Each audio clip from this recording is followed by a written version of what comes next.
Bonjour tout le monde, bienvenue à Balado Ludique, un podcast dédié aux jeux, plus particulièrement aux jeux de table et aux jeux de société. Aujourd'hui, épisode 13, on parle des jeux de course. Je suis Simon et comme à l'habitude, je suis en compagnie de Jean-François. Salut JF. Salut Simon, ça va? Oh oui, ça va très bien et toi? Oui, ça va bien. Magnifique. Aujourd'hui, jeu de course. J'ai bien hâte de voir ça. Je dois te dire, j'ai rien regardé de ce que tu avais préparé pour l'épisode, donc j'ai bien hâte de voir ça. Ok, ben oui, jeu de course quand même, il y a quand même pas mal de trucs à dire, malgré tout. C'est une thématique un petit peu plus peut-être fermée que d'autres thématiques qu'on a parlé les dernières semaines. Mais beaucoup de choses à dire, Je pense que on peut commencer tout de suite en parlant d'autres choses. Moi, je sais que tu reviens du LAL. Fait que j'imagine que t'as pas mal de trucs à nous dire. Avant toute chose, même, excuse-moi, il faudrait juste, on a, je pense, quelques petites choses à mettre au clair, juste pour être certain là, que tout le monde est correct avec ça. La première étant que on a fait une erreur, je crois, dans l'épisode 10, si je me trompe pas. Oui, c'est ça, l'épisode sur les jeux de Bruno Catala, donc l'épisode 11 plutôt, et on a mentionné le jeu Conan, qui était, on disait dans le fond qu'il était designer sur le jeu. Ouais, exact. Dans le fond, il nous a répondu sur notre Facebook pour nous dire que c'est, en effet, l'auteur c'est réellement Frédéric Henry, mais il y a plein d'autres auteurs, dont Bruno Catala, qui ont participé pour l'élaboration d'autres scénarios pour le jeu. Mais c'est vraiment Frédéric Henry qui est l'auteur du jeu. Donc, on s'excuse, mais merci Bruno de nous tenir informés réellement de tes projets. Ouais, faut dire que BGG était très poussé à l'erreur à ce niveau-là. Ils sont tous vraiment présentés comme des designers.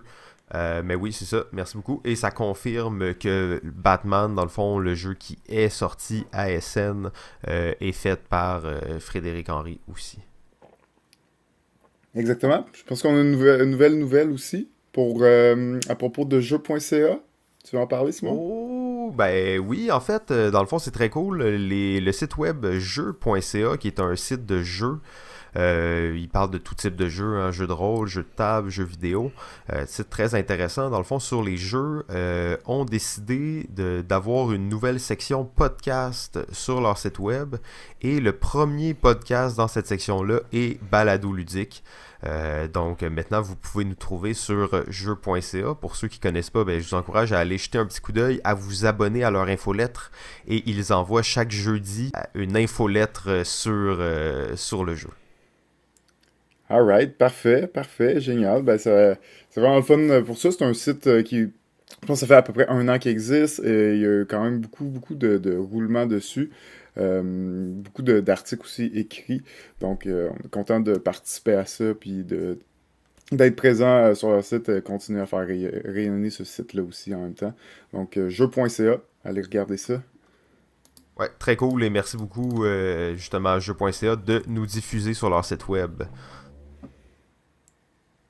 Retour au LAL, Simon. Parle-nous de ça. T'as essayé plein de jeux, là, DSN, là. J'imagine que t'as beaucoup de choses à dire, là. Le LAL, Lac à l'épaule ludique, c'était un événement de jeu qui s'est tenu début novembre.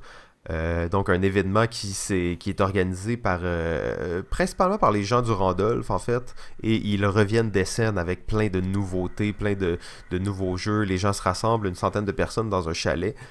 Superbe événement, encore une fois là. Donc c'est la 4e année que j'y vais, et à chaque fois je me dis c'est vraiment un événement de jeu unique au Québec là. Mais surtout l'occasion de pouvoir les tester, hein, ces nouveautés-là, puis d'en avoir beaucoup sous la main, là, c'est vraiment assez particulier. Ouais, d'en avoir beaucoup sous la main. Et une des choses qui est frappante de cet événement-là, c'est que les gens se préparent à l'avance, lisent des règles, sont prêts à expliquer des règles à des gens et à lire des règles aussi. Donc tu peux jouer à beaucoup de jeux rapidement là, parce que tu vas trouver des gens qui veulent essayer tel jeu, il y en a un qui sait jouer. Les groupes se mélangent beaucoup, là. C'est un événement qui est vraiment axé sur la rencontre entre les gens aussi, là. Ça, j'ai trouvé ça vraiment intéressant, cette année particulièrement là. Alright, ben, j'imagine que tu as pu essayer quelques jeux qui étaient sur nos listes. On en a parlé, on a fait une mission complète sur les jeux qu'on attendait. Est-ce qu'il y a certains jeux là, que tu as pu essayer puis qui sont ressortis du lot? C'est sûr que je comptais étaler tous les jeux que j'ai joués au LAL dans les 4-5 prochains podcasts, là, vu qu'il y en a quand même beaucoup. En fait, on a joué à 17 jeux en 2 jours. Oh, un marathon. Donc, il n'y a pas beaucoup de moments où on jouait pas à des jeux. Les moments où on jouait pas à des jeux, on était dans notre chambre à jouer à Clash Royale. Donc, c'était quand même une fin de semaine de jeux assez extrêmes. Je te dirais comme ça, là, un des jeux que j'aimerais parler, c'est Merlin. En fait, je crois qu'il Ouais. était sur ta liste, si je me trompe pas. On en a parlé, en effet, Merlin, le nouveau de Stephen Feld. Ouais, c'est ça, exactement. Donc, Merlin, c'est un jeu justement qui se passe Chevalier de la Table Ronde et tout ça. Euh, Il y a plusieurs façons de faire des points. J'imagine que tu peux imaginer le genre de jeu. Oui. Mais c'est vraiment très très bien fait comme jeu, là. Fluide, beaucoup de mécaniques, mais bien imbriquées entre elles. J'ai trouvé que c'était vraiment intéressant. Un peu long peut-être pour une première partie, là, mais sinon, beaucoup de possibilités différentes dans le jeu. Le plateau, il est absolument magnifique et bien fait, là. C'est de l'ergonomie de plateau comme il y en a peu qui se fait, là. Donc Merlin, c'est un jeu là, vraiment qui a gardé mon attention puis qui est pas trop. C'est sûr que c'est un gros jeu, mais c'est pas éclaté, un jeu de 3 heures extrêmement compliqué à comprendre, là. C'est un jeu où les actions sont assez rapides et simples. Ok, cool. Cool, cool, cool. T'as-tu pu Ouais. essayer les jeux de Friedman Freeze? Oh, alors les jeux de Oh. Friedman Freeze, Flee, Fortress et Fear. Je te dirais, pendant l'événement, il y avait pratiquement tout le temps deux de ces jeux-là qui étaient joués en tout temps, pendant Ok. la durée de la fin de semaine. Donc c'est vraiment des jeux qui avaient un gros buzz autour, les gens voulaient l'essayer, les gens voulaient jouer, donc il y a énormément d'échanges qui s'est fait sur le jeu et de discussions parce que pratiquement tout le monde avait joué au jeu. Je te dirais que peut-être juste pour aller directement droit au but, tu sais, le fast forward system qui est le fait que tu ouvres la boîte puis tu commences à jouer, tu sais, il est un peu je suis pas sûr qu'en fait c'est vraiment la solution là, par rapport à un manuel de règlement, là. Ah, ok. C'était pas aussi fluide que ça en paraît quand on pense à l'idée, là. Ben, sur un des trois jeux, je te dirais, c'était très très fluide, mais le jeu il était extrêmement simple. Sur les autres, l'affaire, c'est que c'est beaucoup de lecture en peu de temps. En plus, c'est en anglais. Et en plus, c'est en anglais traduit de l'allemand. Et sérieusement, la traduction, elle est terrible. Je sais pas si les règles originales sont terribles, mais la traduction est terrible. Donc, c'est extrêmement difficile de faire une partie de ça puis se dire ok je vais tourner la carte, ça va me raconter l'histoire. Non, c'est écrit dans un anglais terrible, la personne qui le lit le lit plus ou moins parfaitement, donc ça rend ça vraiment là, très laborieux là. Puis là, les autres sont là, ils attendent à côté, ils essaient de comprendre qu'est-ce qui se passe. Donc je te dirais que cette partie-là, tant qu'à lire un livre de règlement, ces jeux-là, ils auraient pu être expliqués dans un livre de règlement, là.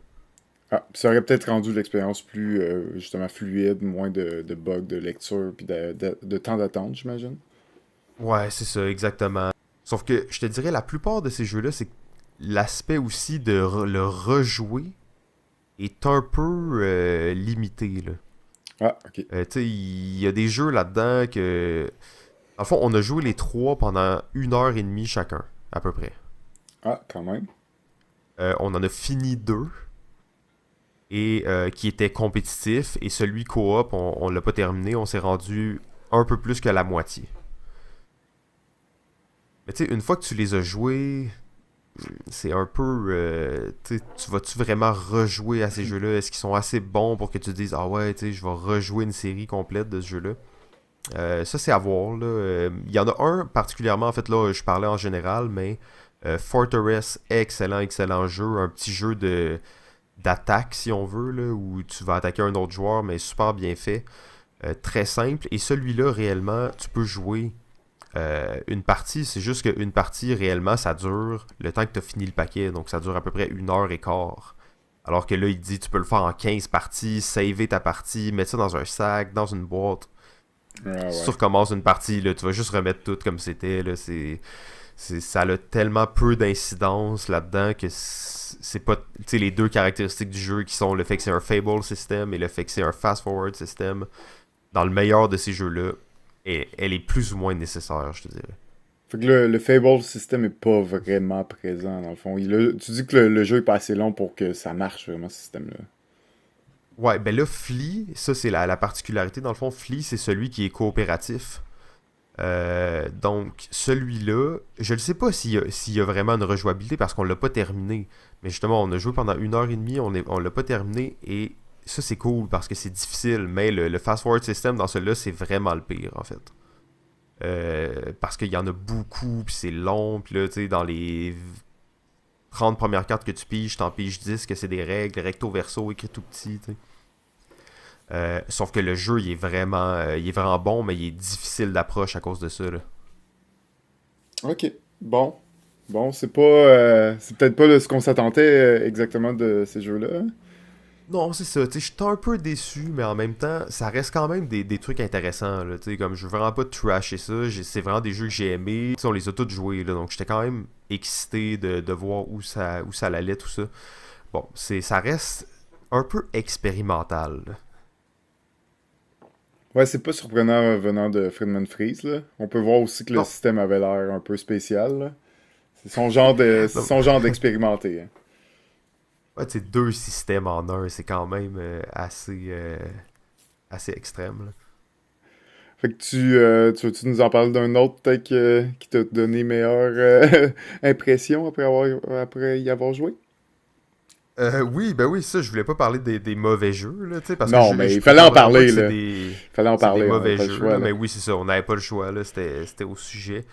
Euh, J'irais peut-être avec je veux pas trop m'aventurer, tu sais, j'avais déjà tout prévu mes épisodes par la suite, que j'allais parler de tous ces jeux-là, toi t'es là, tu me poses plein de questions Non, là-dessus. on veut en savoir plus, là. Come on. 17 jeux, tu peux nous en parler d'au moins 3-4.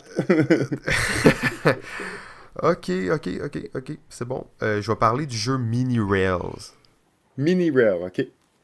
Ouais, Mini Rail, un jeu que moi j'étais vraiment excité là, d'y jouer. J'avais lu les règles à l'avance. Je pense que c'était un jeu qui était pas tant hype, mais on y a joué. Tu sais les jeux de train là où t'achètes des actions dans des compagnies de train, puis tu construis des chemins de fer en même temps, puis là ben Ouais, tu fais des points en fonction de si le chemin de fer va bien. Là, tu sais les jeux de train. Là.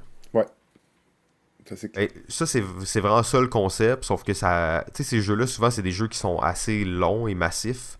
Celui-là, il dure 1 heure à 6 joueurs, tu sais. Fait que Ok, c'est vraiment court. Là. Donc, excusez-moi, j'ai dit 6, mais je voulais dire 5. ok. Donc, Mini Rail, 5 joueurs. Désolé. C'est correct.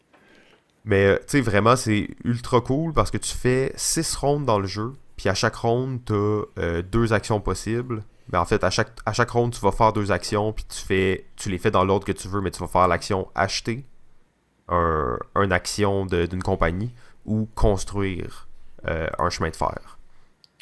Ok. Donc tu fais ça 6 fois. Tu sais, les gens y achètent et ils construisent. Là, c'est sûr que sans voir le jeu, c'est un peu abstrait. Là, mais tu sais, c'est ultra simplifié. Donc à chaque tour, tu vas juste faire 2 actions. T'achètes ou tu construis. Et dans la même ronde, tu construis ou t'achètes. De la bonne stratégie puis une mécanique de gestion du prix des actions vraiment unique en fait dans ce genre de jeu là, j'ai pas vu ça souvent, une mécanique comme ça. Pour faire simple, dans le fond, c'est que à chaque fois que tu achètes une action, tu as un plateau devant toi qui va mettons de plus 10 à moins 10. Donc de plus 10 à moins 10. Ouais, Quand tu achètes une nouvelle action, tu la mets tout le temps sur la case 0. ouais.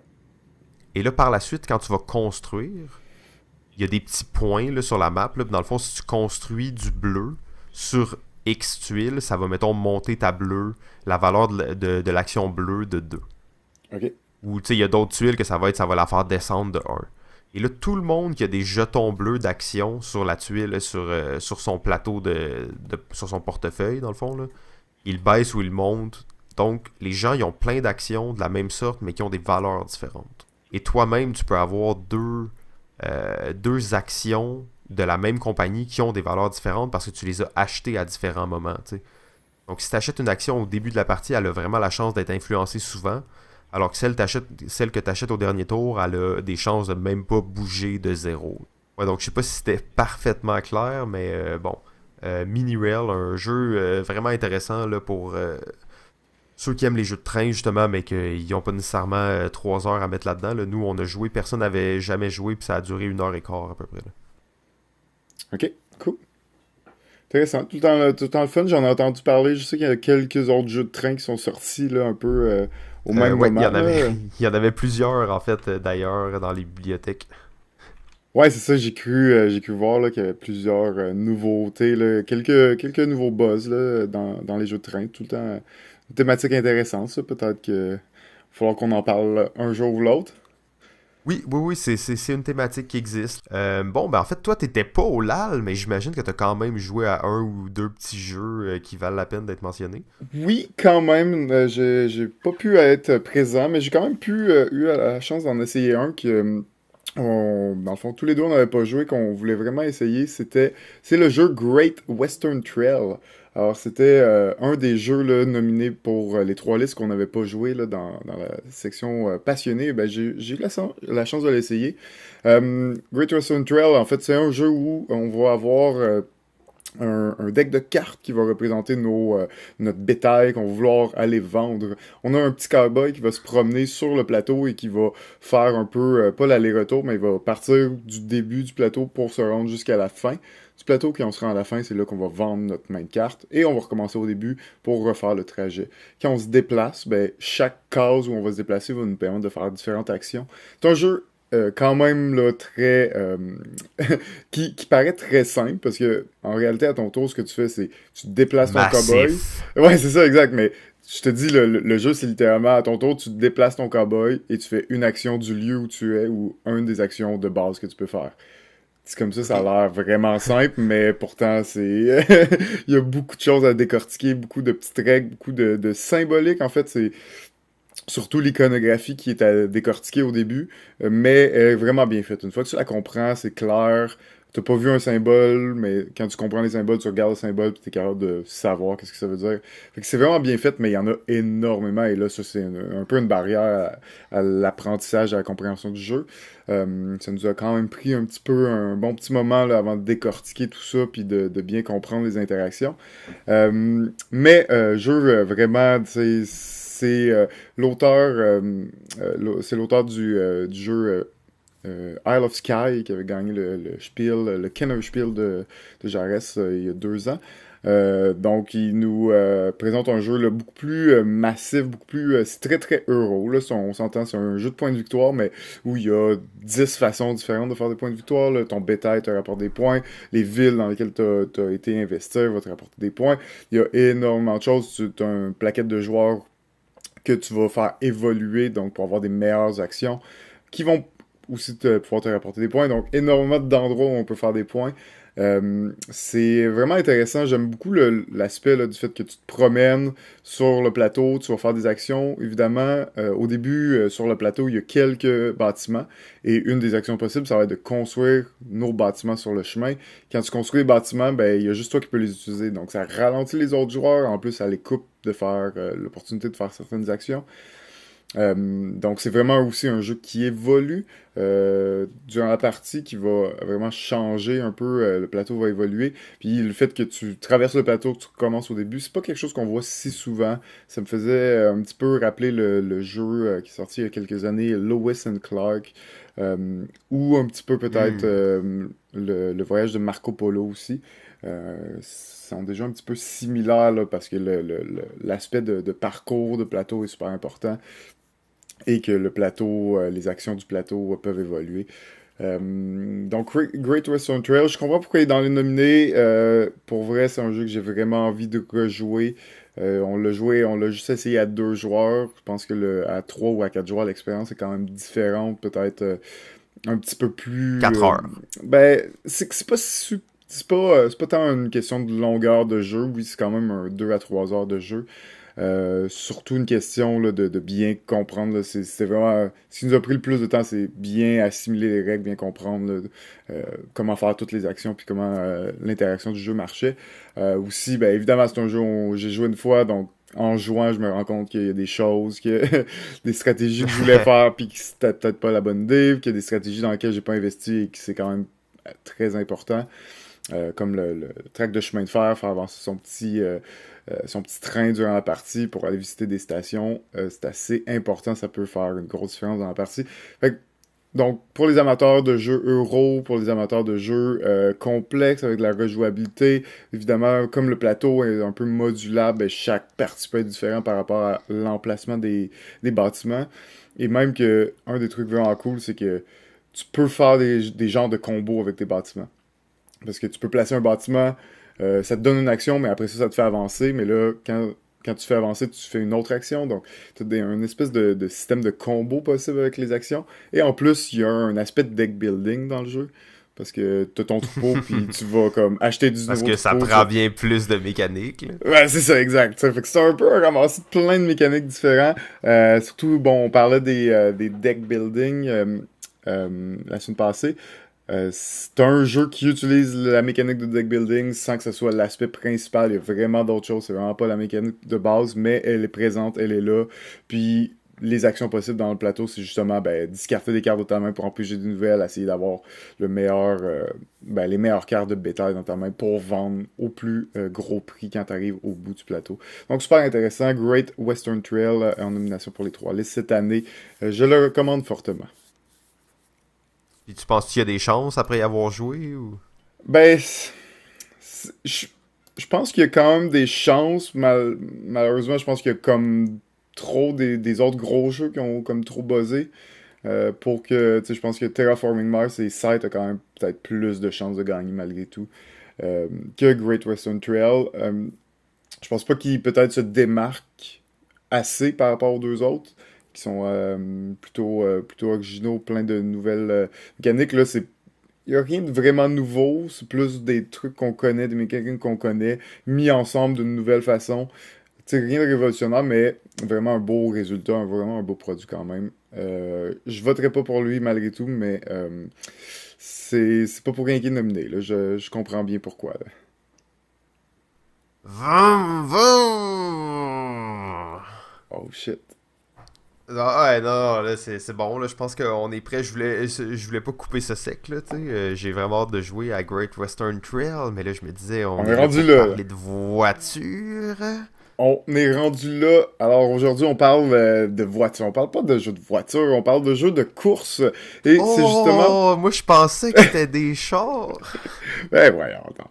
C'est pas juste des jeux de voiture, évidemment, qu'on va parler. C'est un jeu de course, donc des jeux où ben on va vraiment basé sur le plateau. Là. Souvent, ça va être des jeux où il y a un début, il y a une fin, premier qui arrive à la fin qui l'emporte. Ou, bon, un peu comme les jeux de course, évidemment, on va avoir un parcours qu'on va refaire plusieurs fois. Le joueur qui va avoir complété un certain nombre de tours qui va l'emporter. Le but, ça va être d'avancer dans le but de finir premier. On parle pas du jeu non plus de course au point de victoire, course à des objectifs. On parle vraiment d'une course réelle, qu'elle soit à pied ou en voiture ou en, Vroom, vroom, vroom. en cheval. Oh. Non. Euh, donc, c'est ça qu'on parle aujourd'hui. Donc, quelques jeux de course assez marquants. Ben, écoute, c'est dur de passer à côté un jeu qui existe depuis très longtemps. On parle du jeu le Parcheesi. C'est un jeu de course, quand on y pense bien. Notre but, ça va être de faire le tour du plateau avec nos 4 pions et d'arriver à la case finale avec nos 4 pions avant les autres joueurs. C'est un jeu qui date là, il y a des milliers d'années, pratiquement un jeu classique, surtout en Inde, qui a parcouru les années, qui s'est un peu fait rééditer sous d'autres noms. On peut le connaître un peu comme sous le nom du Sorry ou du Trouble, des genres de réédition du Parcheesi. Donc, le Parcheesi, oui, c'est le style des jeux de course, ça reste, c'est là depuis longtemps. Parcheesi est un des premiers. L'autre jeu que je vais vous parler, qui est assez marquant, qui est un jeu qui s'appelle The Mansion of Happiness, qui est édité en 1843. Et on peut probablement se douter que c'est un des premiers jeux produits de façon commerciale aux États-Unis.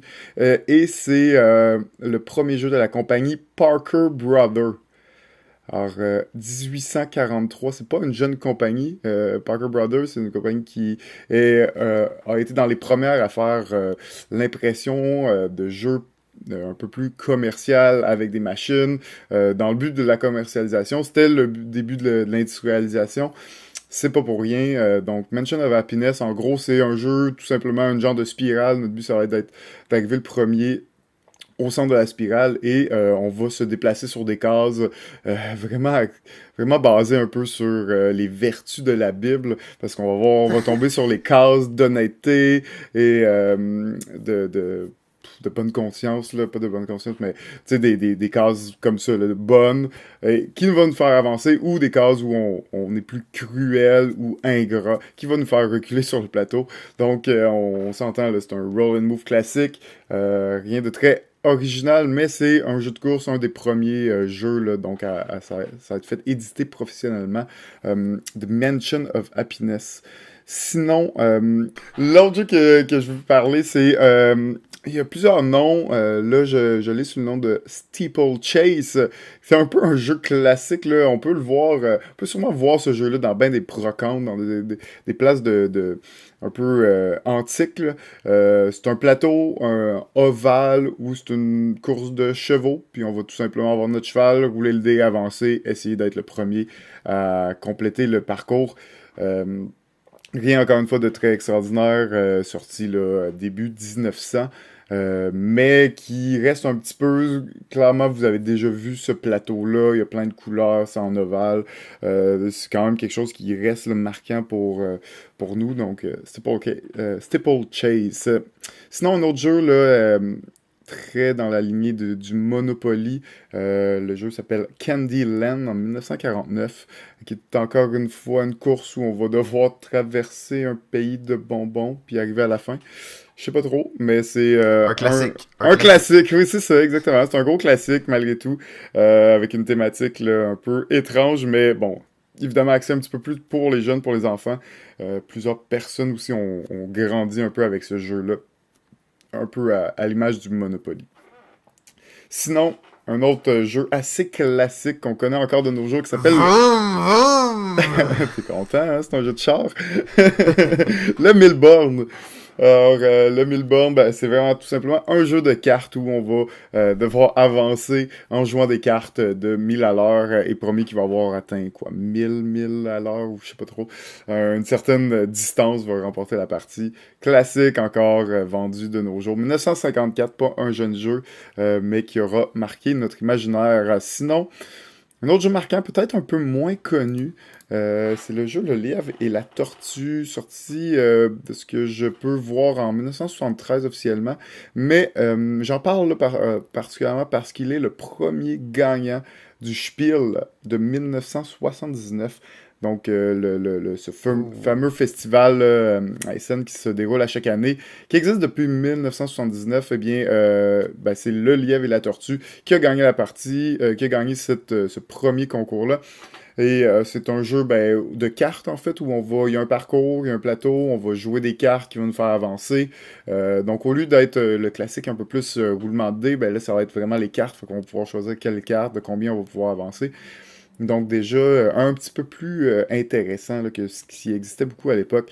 Donc le levier à tortue en 1973. Sinon, un autre gagnant du Spiel, celui-là a gagné en 1984 et c'est Dame Frost. Ce qui est original avec le jeu, c'est qu'il y a deux phases au jeu. La première phase, c'est qu'on va construire nos chemins de fer. Alors ça, c'est un jeu de course, mais de train. On va construire nos chemins de fer un petit peu.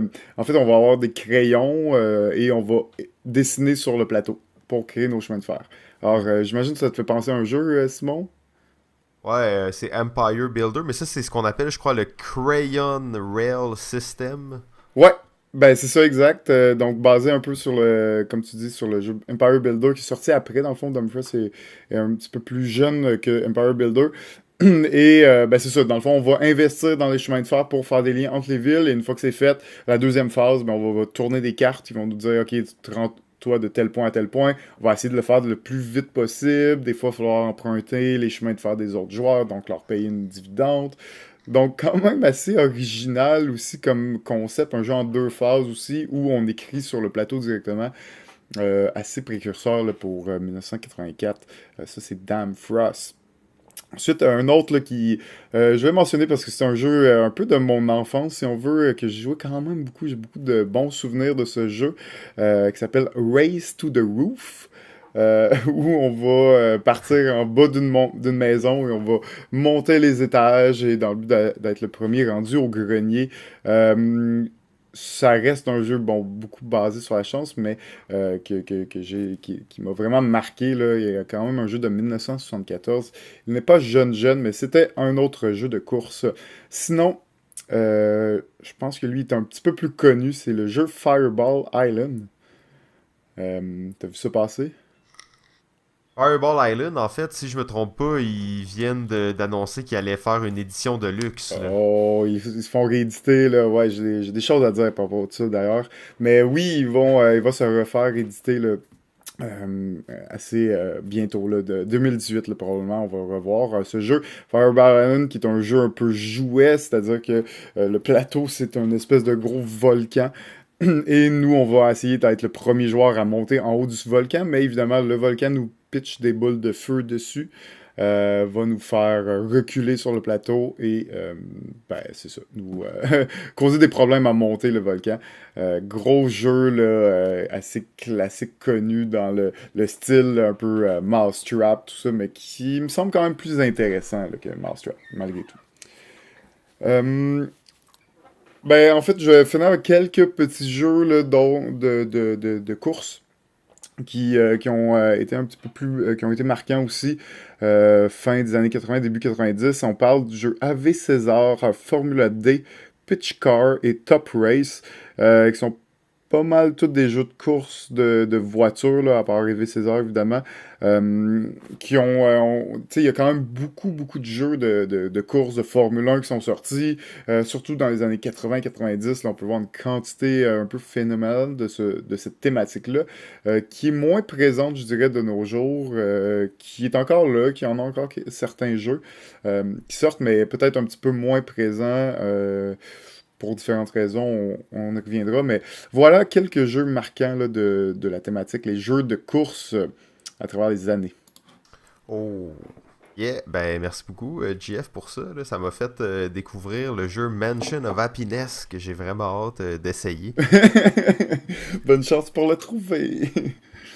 Ouais, c'est ça, c'est un jeu de collection, j'imagine. Mais ça me faisait penser aussi au TOC. Tu sais, c'est un jeu que je sais pas exactement ça date de quand, là, mais qui est un jeu de course, tu sais, où tu dois amener En des effet, billes au ciel, puis tu le joues avec des cartes classiques, là. en effet. Donc, mais qui est quand même un vieux jeu, qui est un jeu de course aussi, là, qui était quand même emblématique du genre. Oui, c'est un petit peu dans la lignée du Parcheesi, hein, encore une fois, mais là, on a un deck de cartes, on a des cartes en main qui nous permettent de se déplacer. En Ouais, effet, c'est ça, exactement. merci de l'update, je l'avais oublié, lui, le TOC, un jeu qui cause la TOC. bisbille. Oh, ça c'est un jeu. Si vous l'avez dans votre famille, vous savez que ça a déjà créé des pleurs, du drame Ouais, et des cris, là, c'est clair, des là. chicanes, oui, oui, exact. Presque à toutes les fois. C'est classique. C'est classique. Euh, ok, ben en fait, avant d'arriver à notre top 5, bon, c'est pas tous les jeux qui peuvent faire le top 5, hein, mais on a quand même une petite liste là, de jeux qui seraient quand même assez intéressants de mentionner. Ben ouais, plein de jeux. Bon, dans ma liste, j'avais quand même 1000 bornes que tu sais, t'as mentionné tantôt dans la revue historique. Ouais. Juste pour ceux qui s'intéressent vraiment à ça, dans l'épisode 1, en fait, on lit un passage des règles de 1000 bornes dans lesquelles il parle d'escrime pendant un paragraphe. Donc ça vaut le détour pour ceux qui n'auraient pas entendu ça. C'est pas mal ce que j'avais à dire sur 1000 bornes. Ouais, c'est pas mal ça, hein. Sinon, j'irais peut-être avec un jeu assez récent qui s'appelle Gang Rush Breakout. Ouais, ok. J'ai pas Euh, essayé, lui, j'ai vu passer. Ok, donc ben la thématique est quand même assez folle en fait. T'es des gangsters, là, tu sais, des gangsters des années 30, 40, mais modernisés si on veut à notre époque, avec des beaux chars et tout. Puis t'es sur un pont en fait. Et la course, c'est vraiment juste de traverser le pont. Le premier qui se rend de l'autre bord avec le plus de cash en sa possession gagne la partie. Mais tu sais, t'as des guns, t'as des bazookas, il y a des containers un peu partout, il y a la police qui te court après. C'est un jeu quand même assez explosé. Et le plateau de jeu, en fait, c'est un gros pont sur lequel il y a vraiment, tu sais, si on veut, l'arche du pont, là, au-dessus du pont. Ouais. C'est énorme, c'est en carton, genre t'assembles ça, mais réellement ça sert à rien là, dans le jeu. Là. Ah, c'est juste l'esthétique. Ah ouais. Ouais, c'est vraiment juste de l'esthétique. Fait que c'est quand même correct, là. Sauf c'est un peu extrême, là. Ça nuit un peu à la visibilité tellement que c'est gros des fois, là. Ok. Mais c'est ça, Gang Rush, donc jeu de course assez explosé. Tu sais, pour les gens qui aiment les jeux là, un peu plus. Tu sais, où la thématique est vraiment forte. Tu sais, il y a beaucoup de règles qui sont basées sur la thématique. Tu fais un U-turn avec ton char, ça te prend un tour. Mais tu tires du fusil en même temps, tu tires des bazookas. Donc, un jeu quand même où tu vas exploser tes adversaires. Là, donc, quand même intéressant. Je te dirais pas que c'est mon favori, mais c'est un des jeux de course récents là, auxquels j'ai joué qui est sorti. Ouais, il avait l'air magnifique, là. J'ai vu qu'il était peut-être un petit peu cher pour Ah, j'ai ce même qu'il pas avait vu ça, l'air, là. mais il y a beaucoup de matériel, tu sais, sauf que Ouais. c'est pas nécessairement du matériel. Tu sais, t'as plein de petits containers faits en carton, genre, c'est super beau, sauf que, tu sais, c'est un jeu, là, basé, là, sur une thématique un Ouais. peu intense, puis tout ça. Tu sais, c'est un jeu de trip, là. Si t'es un fan de gangster, puis t'aimes ça te tirer dessus avec tes amis. Mais, un des commentaires que je recevais beaucoup que j'avais entendu sur ce jeu-là, c'était, tu sais, 15, 17, là, tu sais, ce genre d'âge-là, peut-être, là. Ok. Qui peut être peut-être le public plus cible pour ce genre de jeu-là parce qu'il y a plus d'action, c'est plus hasardeux si on veut. Là, tu peux te faire exploser, là, puis tu pourras rien faire de la partie, mais ça va être drôle parce que tu t'es fait vraiment exploser. Mais Ok. c'est pas les mécaniques les plus modernes là, qu'on a vues. Là. Ben, c'est la compagnie d'édition, c'est la compagnie française Ankama, puis ils ont tendance, je pense, à mettre beaucoup d'importance sur la thématique, sur tu sais, l'expérience. Ouais. Peut-être un petit peu moins sur les mécaniques, justement, donc ça me surprend pas. Peut-être, c'est ça, j'avais vu, il était un peu cher pour ce qu'il y avait, pour la grosseur de la boîte, puis ce qu'il avait l'air peut-être un petit peu overproduced, mais il est attirant, là. Tu mets ça sur une table, puis t'as envie d'y jouer, là, tu sais. Ouais, non, pis t'as des beaux. Des dials, là, tu sais, avec des trous dedans, puis des flèches qui tournent sur un cercle là, pour pointer ta vitesse, puis là, Ok. ta vitesse, ça joue sur le contrôle que tu as sur ta voiture, là, tu sais, donc c'est bien fait comme mécanique, là, avec des flèches que tu tournes sur un... Je sais pas comment on appelle ça, un dial, Ouais, nos une roulette. roulettes. Une roulette, Nos ouais, c'est ça. roulettes. Fait que non, ça, le jeu il est beau. Je vous dirais pas que c'est un chef-d'œuvre, là, mais je trouvais que c'était un jeu de course pas pire, tu sais, pour très Ameritrash, là, dans Ouais, tous les sens du terme, là. il a l'air. Sauf que, bon, fait par des Français que tu me dis, là, en plus, c'est quand même ironique, sauf que, pas pire, c'est quand même intéressant, là, comme truc, là, tu sais, c'est pas une catastrophe, là, Ok. il y a un certain intérêt, là. Cool. Cool, cool, cool. Ben, écoute, parler peut-être moi aussi d'un autre jeu un peu étrange, si on veut, ça s'appelle Steampunk Rally. Alors, oui, c'est un rallye dans lequel on va, pendant qu'on va courser, on va aussi acheter des pièces de notre véhicule. Ce qui est un peu étrange, puis, mais chaque pièce de notre véhicule va nous demander des certains dés, des certaines phases de dés qui vont en produire d'autres, ou peut-être des ressources qui vont nous aider à avancer. Donc, vraiment, là, c'est pas pour rien que dans le titre, il y a Steampunk, là, ça a vraiment la saveur Steampunk. On commence avec juste deux cartes qui représentent notre véhicule. Et plus on va avancer, plus notre véhicule va grossir, va devenir gros, va avoir plus de moteur, plus d'énergie, tout ça. Assez original comme jeu de course. C'est quasiment c'est un jeu d'engine building, là. C'est vraiment les cartes puis les pièces que tu ajoutes dans ton véhicule. Ben, c'est dans le but de te générer les bonnes ressources qui vont te permettre d'activer d'autres machines qui vont te permettre d'avancer plus vite ou de mettre des pièges pour les autres joueurs. Donc, je trouve qu'au niveau de la course, tu sais, c'est pas juste la course qui est important, c'est les ressources que tu vas générer de ton véhicule. Si tu les gères mal, ben probablement que tu vas aller moins vite aussi en même temps. Donc, tout ça est bien ficelé ensemble. C'est sûr que, bon, il y a beaucoup de stock, encore une fois, une iconographie là, vraiment quand même dense qui est à bien comprendre avant de s'embarquer dans la partie. Mais assez original, là, j'ai quand même beaucoup apprécié. Ce jeu jusqu'à 8 joueurs aussi. C'est quand même souvent classique là, dans les jeux de course, euh, de jouer à plusieurs joueurs. Peut-être un des plus stratégiques, si on veut, que j'ai pu jouer dans cette optique-là, mais un jeu de 2015, donc Steampunk Rally. Ah, ça a l'air cool. En fait, j'avais jamais entendu parler de ce jeu-là, puis ça a l'air effectivement assez éclaté, là. Le fait que tu construises ton char pendant la course, c'est quand même un attrait, là. Ben c'est ça, c'est pas souvent, c'est pas très souvent vu, là. J'avais jamais vraiment vu ça, là. Donc le jeu est vraiment magnifique, là. C'est d'ailleurs la compagnie qui a fait le jeu Santorini, là. Si vous avez une idée de jeu-là, c'est quand même une belle esthétique, là. Puis c'est eux qui vont rééditer Brass, là. Je sais pas si tu as vu la nouvelle édition. Ah non, j'ai pas vu la nouvelle Ok. édition, c'est beau. Oh, wow. Exceptionnel. Exceptionnel. Bon, je parlerais bien de Daytona 500. Alors, qui Oh. est un jeu pas tant connu, je pense, en fait. Là. J'ai pas ça dans un Mad Trade à un moment donné. Jeu quand même sorti en 1990, qui est un jeu bon de NASCAR, là, en fait, là, où tu vas avoir ton écurie, tes voitures, et un jeu où tu as des cartes en main, dans le fond, et les cartes représentent, tu as comme quelques couleurs sur ta carte, puis ça veut dire que tu vas faire avancer l'auto de cette couleur-là de tant de cases, l'auto de celle-là de tant de cases. Donc tu vas faire avancer, mettons, 4-5 voitures quand tu vas jouer une carte. C'est pas nécessairement les tiennes, ça peut être celle des autres, donc il faut un peu que tu choisisses comment tu vas jouer tes cartes en fonction des positions.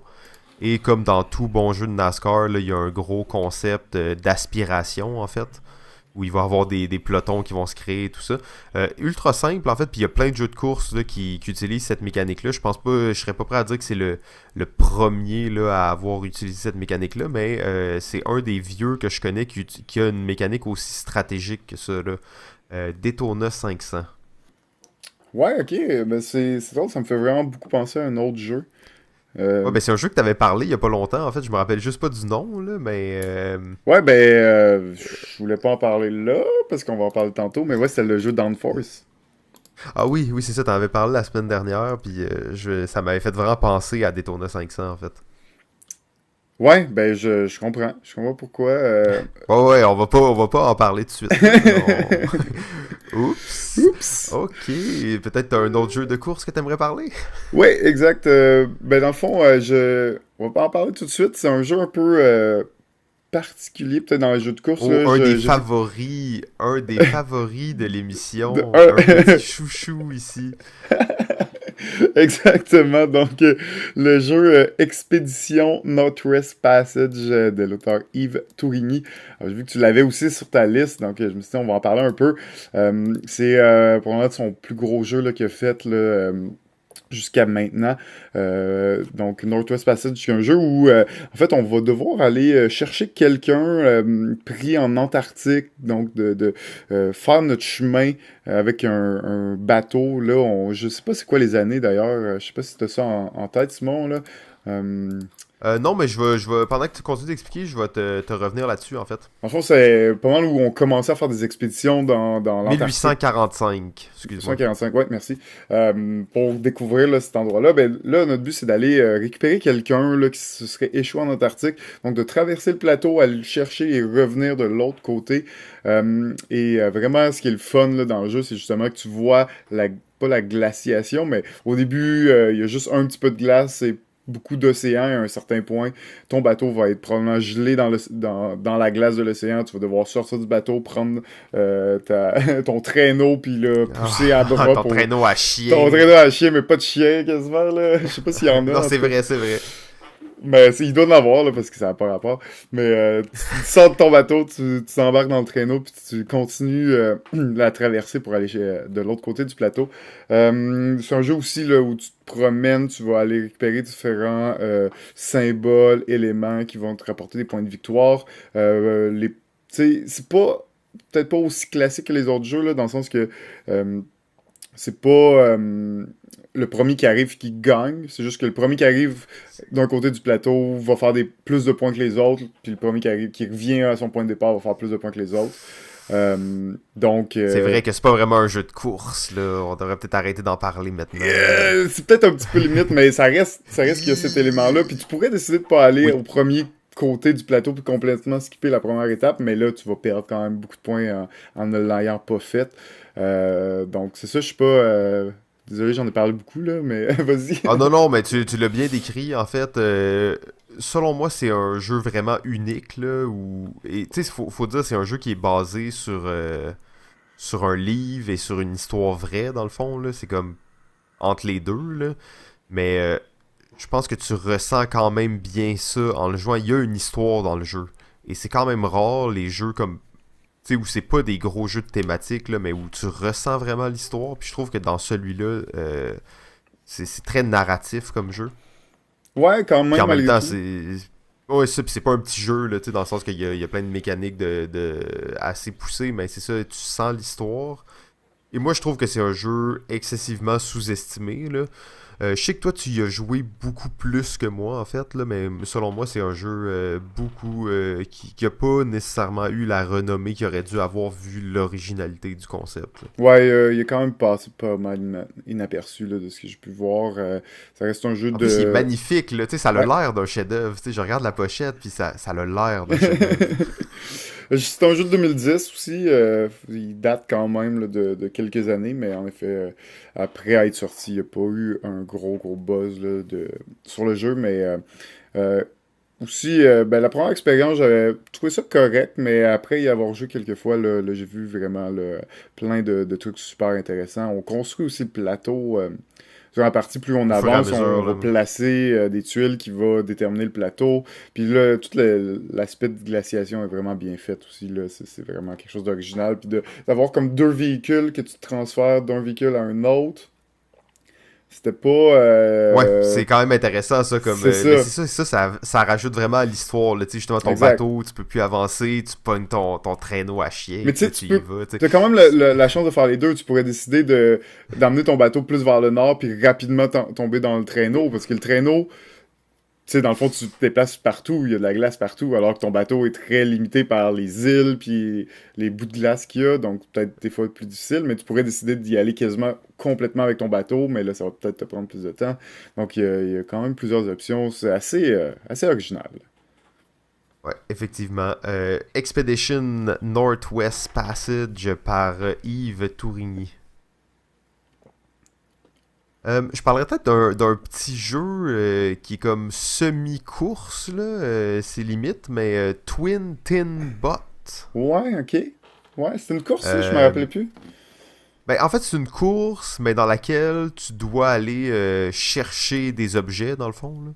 Donc, c'est comme le premier qui ramène tant d'objets, là. Ah oui, ok. Fait que, tu sais, c'est pas vraiment une course, pour ça que je vais pas en parler trop longtemps. De toute façon, je pense qu'il y aura un sujet plus loin qui va nous permettre de reparler de ça plus en détail. Mais, tu sais, c'est un jeu de programmation, là. Donc, t'as comme 2-3 robots par personne qui se déplacent sur le plateau. Ben, vu que c'est de la programmation, tu sais jamais à l'avance qu'est-ce qu'ils vont faire. Donc, c'est ultra C'est chaotique. vraiment chaotique comme Euh, jeu de... Ça fait longtemps que j'ai joué, mais il me semble que c'était chaotique. Là. Tu pouvais pas ouais, c'est difficilement très prévoir tes chaotique, choses. là. Là.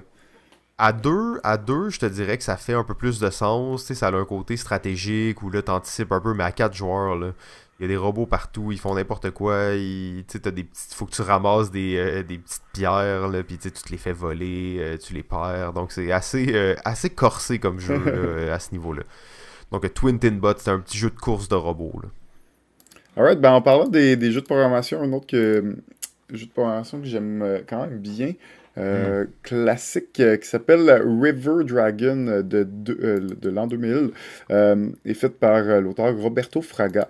Dans ce jeu, dans le fond, chaque joueur va être à une section du plateau là, sur la bordure, et son but, ça va être carrément de traverser le plateau, arriver de l'autre côté de l'île. Mais c'est une rivière dragon, donc on peut pas tout simplement plonger dans l'eau. On va devoir mettre des roches et placer nos ponts sur ces roches-là dans le but de faire notre trajet, notre chemin jusque de l'autre côté. L'affaire, c'est qu'on va programmer nos 5 prochaines actions. Et tout le monde en même temps, et comme tout bon jeu de programmation, ben, on va dévoiler la première carte, tout le monde va faire la première action, deuxième carte, tout le monde deuxième action, et ainsi de suite. Évidemment, ben, t'essayes un peu de prévoir ce que les autres vont faire, parce que ce que les autres vont faire peut vraiment influencer les actions. Puis, chaque fois que tu veux faire un déplacement et que tu ne peux pas faire ton déplacement, tu vas tomber à l'eau et retourner à la case départ. Donc, aussi un peu chaotique, qui est le classique des jeux de programmation comme ça. Qui est superbe, ça joue jusqu'à 6 joueurs. Beau petit jeu, bonne façon aussi d'introduire cette mécanique de programmation qui est pas très compliquée. Les actions sont assez simples et intuitives. Donc, superbe jeu pour moi, River Dragon. Ouais, ben je pense que t'as dit un bon point en fait qui était que c'est un jeu d'introduction très bon pour les jeux de programmation en Ouais, fait. Là. parce que c'est pas tout le temps si simple le jeu de programmation, souvent beaucoup d'éléments, puis le chaos rend peut-être l'expression un peu plus difficile. Alors je trouve que lui, Ouais, puis il y en a pas tant que ça non plus des jeux de programmation. Fait que tu sais, il y a pas, tu sais, c'est quand même pas une mécanique qui est tant répandue là. Donc c'est pas comme si tout le monde savait exactement c'était quoi là. Ben c'est ça exact, donc ça je trouve que c'est un bon pour commencer. Il y a, tu sais, dans les programmations, j'aurais pu parler de Colt Express aussi, mais là c'est pas un jeu de course là, mais qui est un autre bon qui a gagné le Spiel il y a quelques années, mais peut-être même un petit peu plus compliqué pour moi là, que River Dragon, qui est un petit peu plus intuitif et simple là. Donc c'était mon choix. Bon, je pense qu'on n'a pas le choix de parler de ce jeu-là, même si ça me plaît plus ou moins dans le fond. Euh, Thunder Alley. Ouais. GMT Game 2014. GMT, dans le fond, qui est une grosse compagnie principalement de Wargame. Ils ont fait d'autres bons jeux, là, dont Dominant Species et... Twilight Struggle. Ouais, mais le Twilight Struggle, tu sais, je vais le mettre vraiment, pour moi, dans la catégorie des genres Ah, c'est à les limites, c'est pas un de wargame. gros Wargame, card-driven Wargame. En tout cas, on s'éternisera pas là-dessus, on va revenir aux voitures. Donc, Thunder Alley... Euh, ah, je voulais vraiment aimer ce jeu-là. Là. Dans ma tête, ça aurait pu être mon jeu préféré. C'est un jeu de NASCAR là, qui a l'air vraiment fou. Là. Un jeu de NASCAR, ok, t'as plein de cartes en main, il y a plein de chars, il y a des pistes, il y a beaucoup d'affaires qui se passent. Mais bon, selon moi, ça tombe un peu à plat. Là. C'est un jeu ultra analytique où tu ressens pas vraiment l'excitation de la course. C'est comme un jeu un peu trop réaliste aussi, là, ça se passe, t'aspires genre 10 chars d'une shot, t'en pousses 10 d'un coup aussi. Il y a comme plein d'affaires qui se passent avec toutes les voitures en même temps, donc t'as comme 20 tokens de voitures, puis tu dois toutes les déplacer d'une shot pratiquement, t'sais, parce que toutes les actions que tu fais bougent énormément beaucoup de voitures. Ouais. Je pense que je pourrais appeler ça pratiquement un jeu de peloton. Là, tu veux créer des pelotons qui sont forts puis qui arrivent à se détacher, ce qui reprend vraiment la réalité de ce genre de course-là. Je pense qu'il y a mieux et plus simple. Et je trouve aussi pour un jeu aussi massif que ça, c'est un peu aléatoire. Là. Le hasard a quand même une part importante, surtout en fin de course. Plus tu approches la fin de la course, là, plus le hasard va avoir un impact grand sur la course. Thunder Alley, je pense quand même que ce jeu-là, il y a une valeur si tu te dis, ok, on va jouer une campagne, on va faire 10 courses. Ça va nous prendre 25 heures. Ouais, faire une genre de saison, tout ça. Faut dire qu'on a plusieurs voitures hein, dans ce jeu-là. Je pense qu'on en a 3. Ouais, puis t'as ton écurie, puis je pense qu'il y a un mode campagne dans lequel il se passe des choses entre les courses, et t'as des pilotes qui ont toutes leurs statistiques et tout ça. Donc il y a quand même beaucoup de choses qui se passent en même temps. Là. Peut-être un petit peu plus pour les fans de NASCAR ou de cette thématique-là. Ah, peut-être pour les fans de NASCAR, je pense que ceux qui connaissent bien le NASCAR vont déjà être plus intéressés par ça. Moi, je trouve que pour un jeu de course, c'est un peu lent. Puis je pense que quand tu joues à un jeu de course, ça a un certain intérêt des fois que tu sentes qu'il se passe quelque chose d'excitant. Là-dedans, j'ai un peu de la misère à vraiment le ressentir, mais je connais beaucoup de gens qui jouent énormément à ce jeu-là. Donc je sais qu'il y a une certaine valeur. Je sais pas toi si t'as joué ou qu'est-ce que t'en penses. Ben moi j'ai joué une seule fois, là. Je pense que c'était avec toi d'ailleurs. Ouais, ok. Tu rejouais depuis? Ouais, moi j'ai joué peut-être 3-4 parties. Ok. Parce que la partie qu'on avait faite ensemble, c'était probablement la pire expérience qu'on pouvait avoir là, de ce jeu-là, j'imagine. Mais ça, si c'était bien, si je me souviens bien, c'était la partie qui s'était Que j'avais un gagné. tour avant. Ouais. Un tour avant la fin, il y avait eu un drapeau jaune, puis là on avait reparti dans un ordre différent, puis t'avais gagné la course à Ouais. cause que t'étais le prochain joueur. Alors Ouais, que ben j'étais ça comme c'est. dernier, toutes mes chars étaient derniers dans la course, là. Je dirais, même moi, j'étais comme... Ça n'a pas rapport, là. Ouais, c'est ça, c'était pas satisfaisant comme victoire, j'imagine. Non, non, non, non, non. Ouais, ben c'est ça, c'était une des grosses problématiques qu'on avait eues là, dans cette partie-là. Mais je te dirais en général, c'est juste que le rythme, surtout peut-être, c'est un jeu qui se joue aussi jusqu'à beaucoup de joueurs. Là. Je crois que ça se joue jusqu'à 7 ou Ouais, quelque chose du genre. c'est un peu beaucoup, là. Jusqu'à 7, ouais, exactement. Donc c'est beaucoup si tout le monde a 3 voitures, t'as une dizaine de cartes en main. Donc c'est pas un jeu là, qui a un rythme qui est très rapide. Parfait pour les fans de Wargame.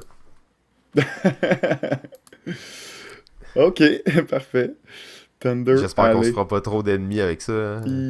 Fais attention avec ça, fais attention. Salut Marc! Alright, quelques autres jeux peut-être à parler avant de passer au top 5. Écoute, ton jeu, j'ai pas encore eu la chance d'essayer, là, mais je pouvais pas en parler. On en a déjà parlé aussi. C'est le jeu du docteur, le Oh, le docteur docteur! Kinesia. Donc, c'est le deck building, son premier deck building, qui s'appelle The Quest for Eldorado, où on va être des aventuriers, on va traverser un parcours, un chemin dans la jungle, dans le désert, dans des lacs, et on va tout simplement devoir être le premier à se rendre au bout du plateau à l'Eldorado. Je l'ai vu beaucoup jouer, ça a l'air super intéressant, un deck building très très simple, basic, où tu vas te chercher des cartes qui vont te permettre d'avancer sur différents types de terrains.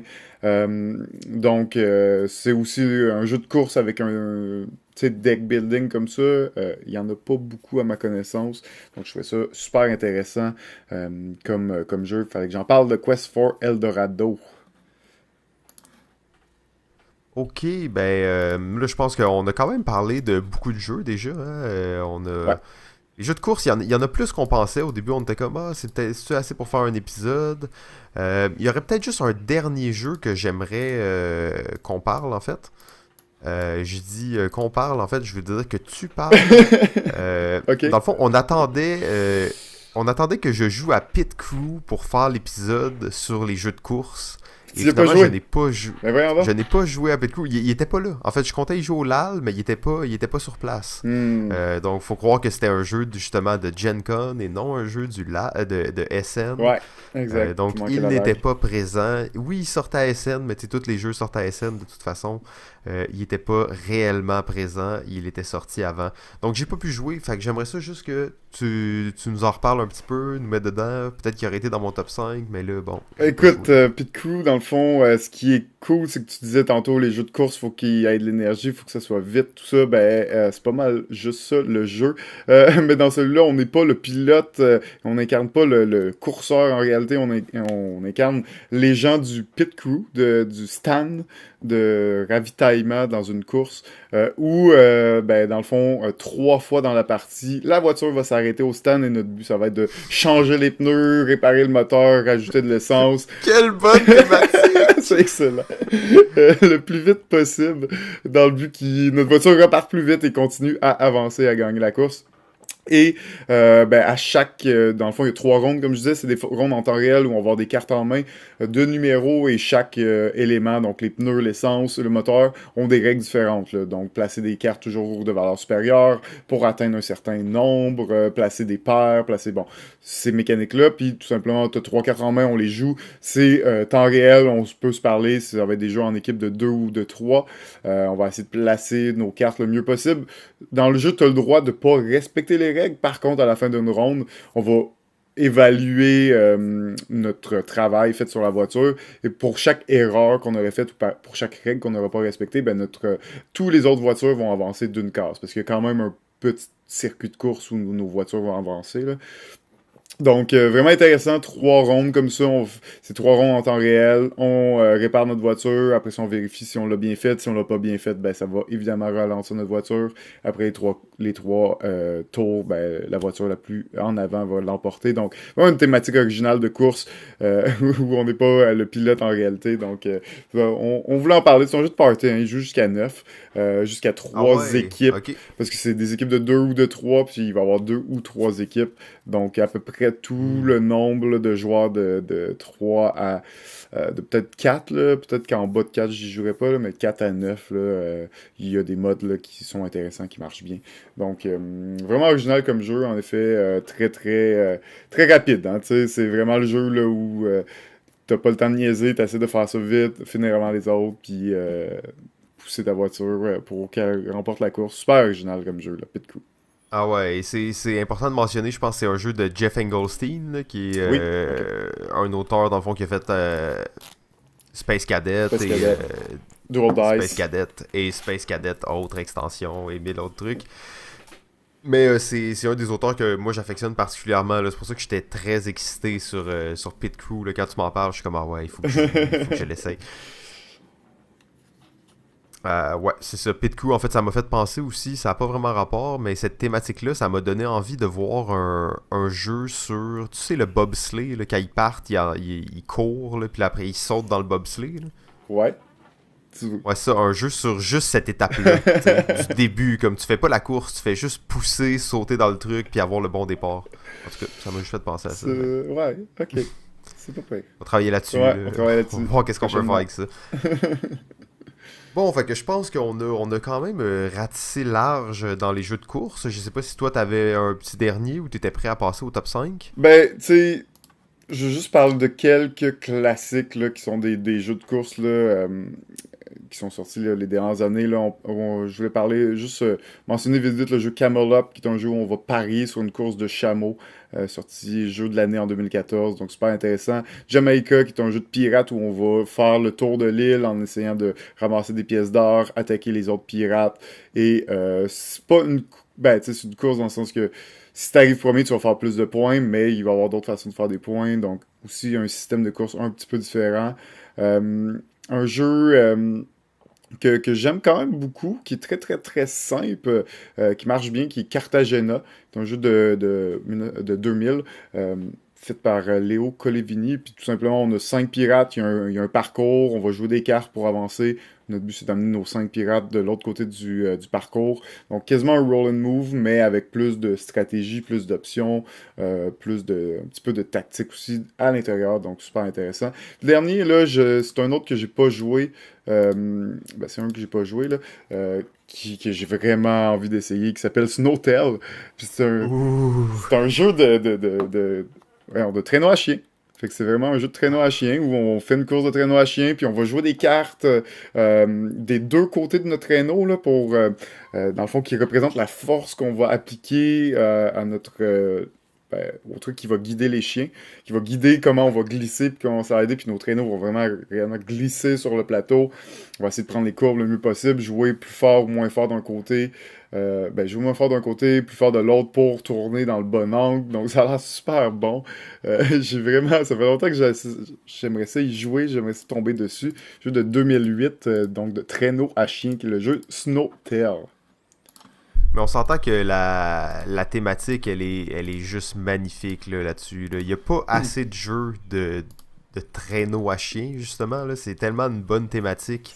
Vraiment une bonne thématique, Euh, ouais. ouais, je sais que toi, t'es un fan de ça aussi. On en avait déjà parlé. C'est Ben, une thématique ça fait vraiment longtemps précise. ça Sauf fait que longtemps moi... que je t'en parle, que je suis comme, je veux l'essayer, mais dur à trouver. Je sais pas s'il est réédité là, récemment.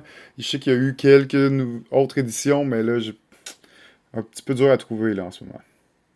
En boutique, Ah mettons ouais, là. non, c'est ça, c'est dommage. Là. Fait qu'en attendant, on va espérer qu'il y ait quelqu'un d'autre qui fasse un autre jeu de course de traîneau à chien. Ouais, Là. exact.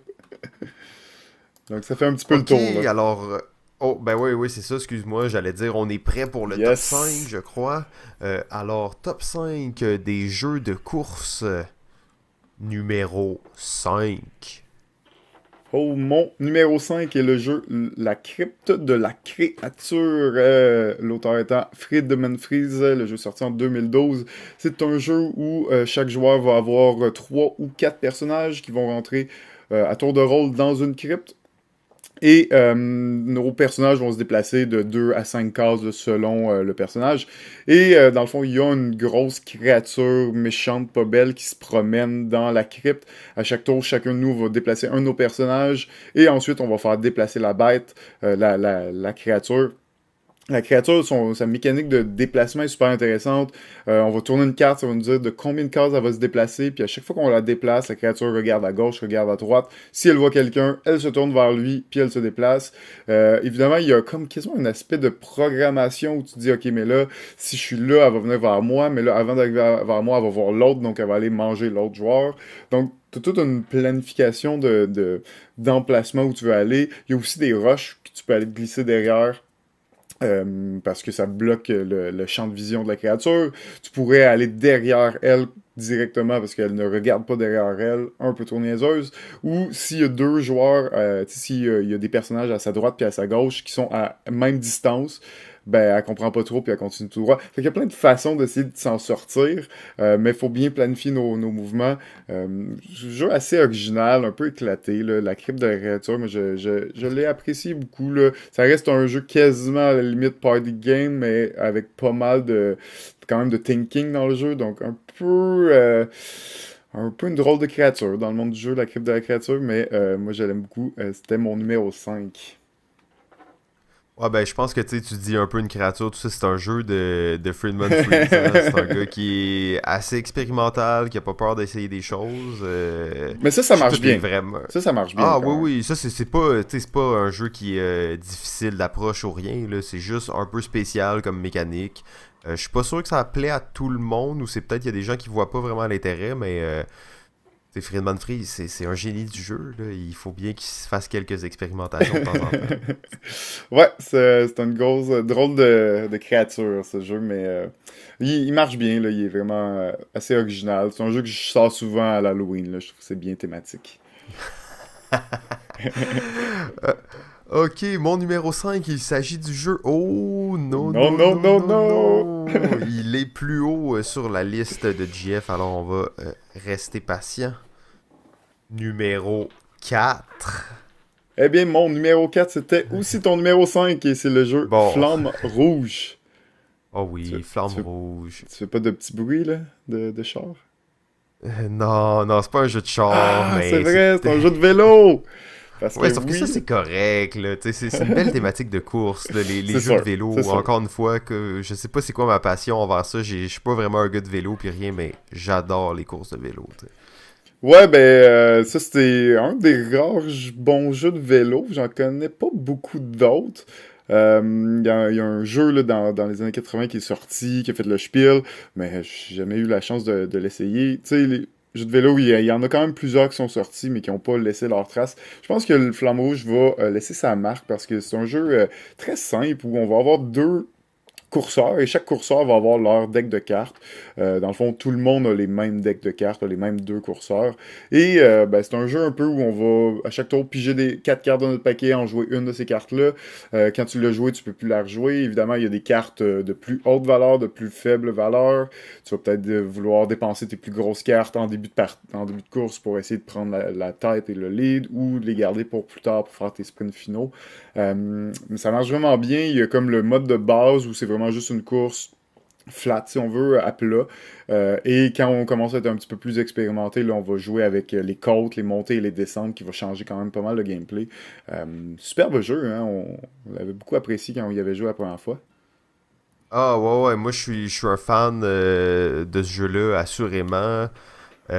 On parlait tantôt de jeux de peloton, justement, là, où tu vas créer des groupes pis tout. Je trouve que celui-là le fait très bien. Là, justement, Ouais. il y a une espèce d'alliance qui se fait, les jeux de course, du moins, les sports de course comme le vélo pis tout ça.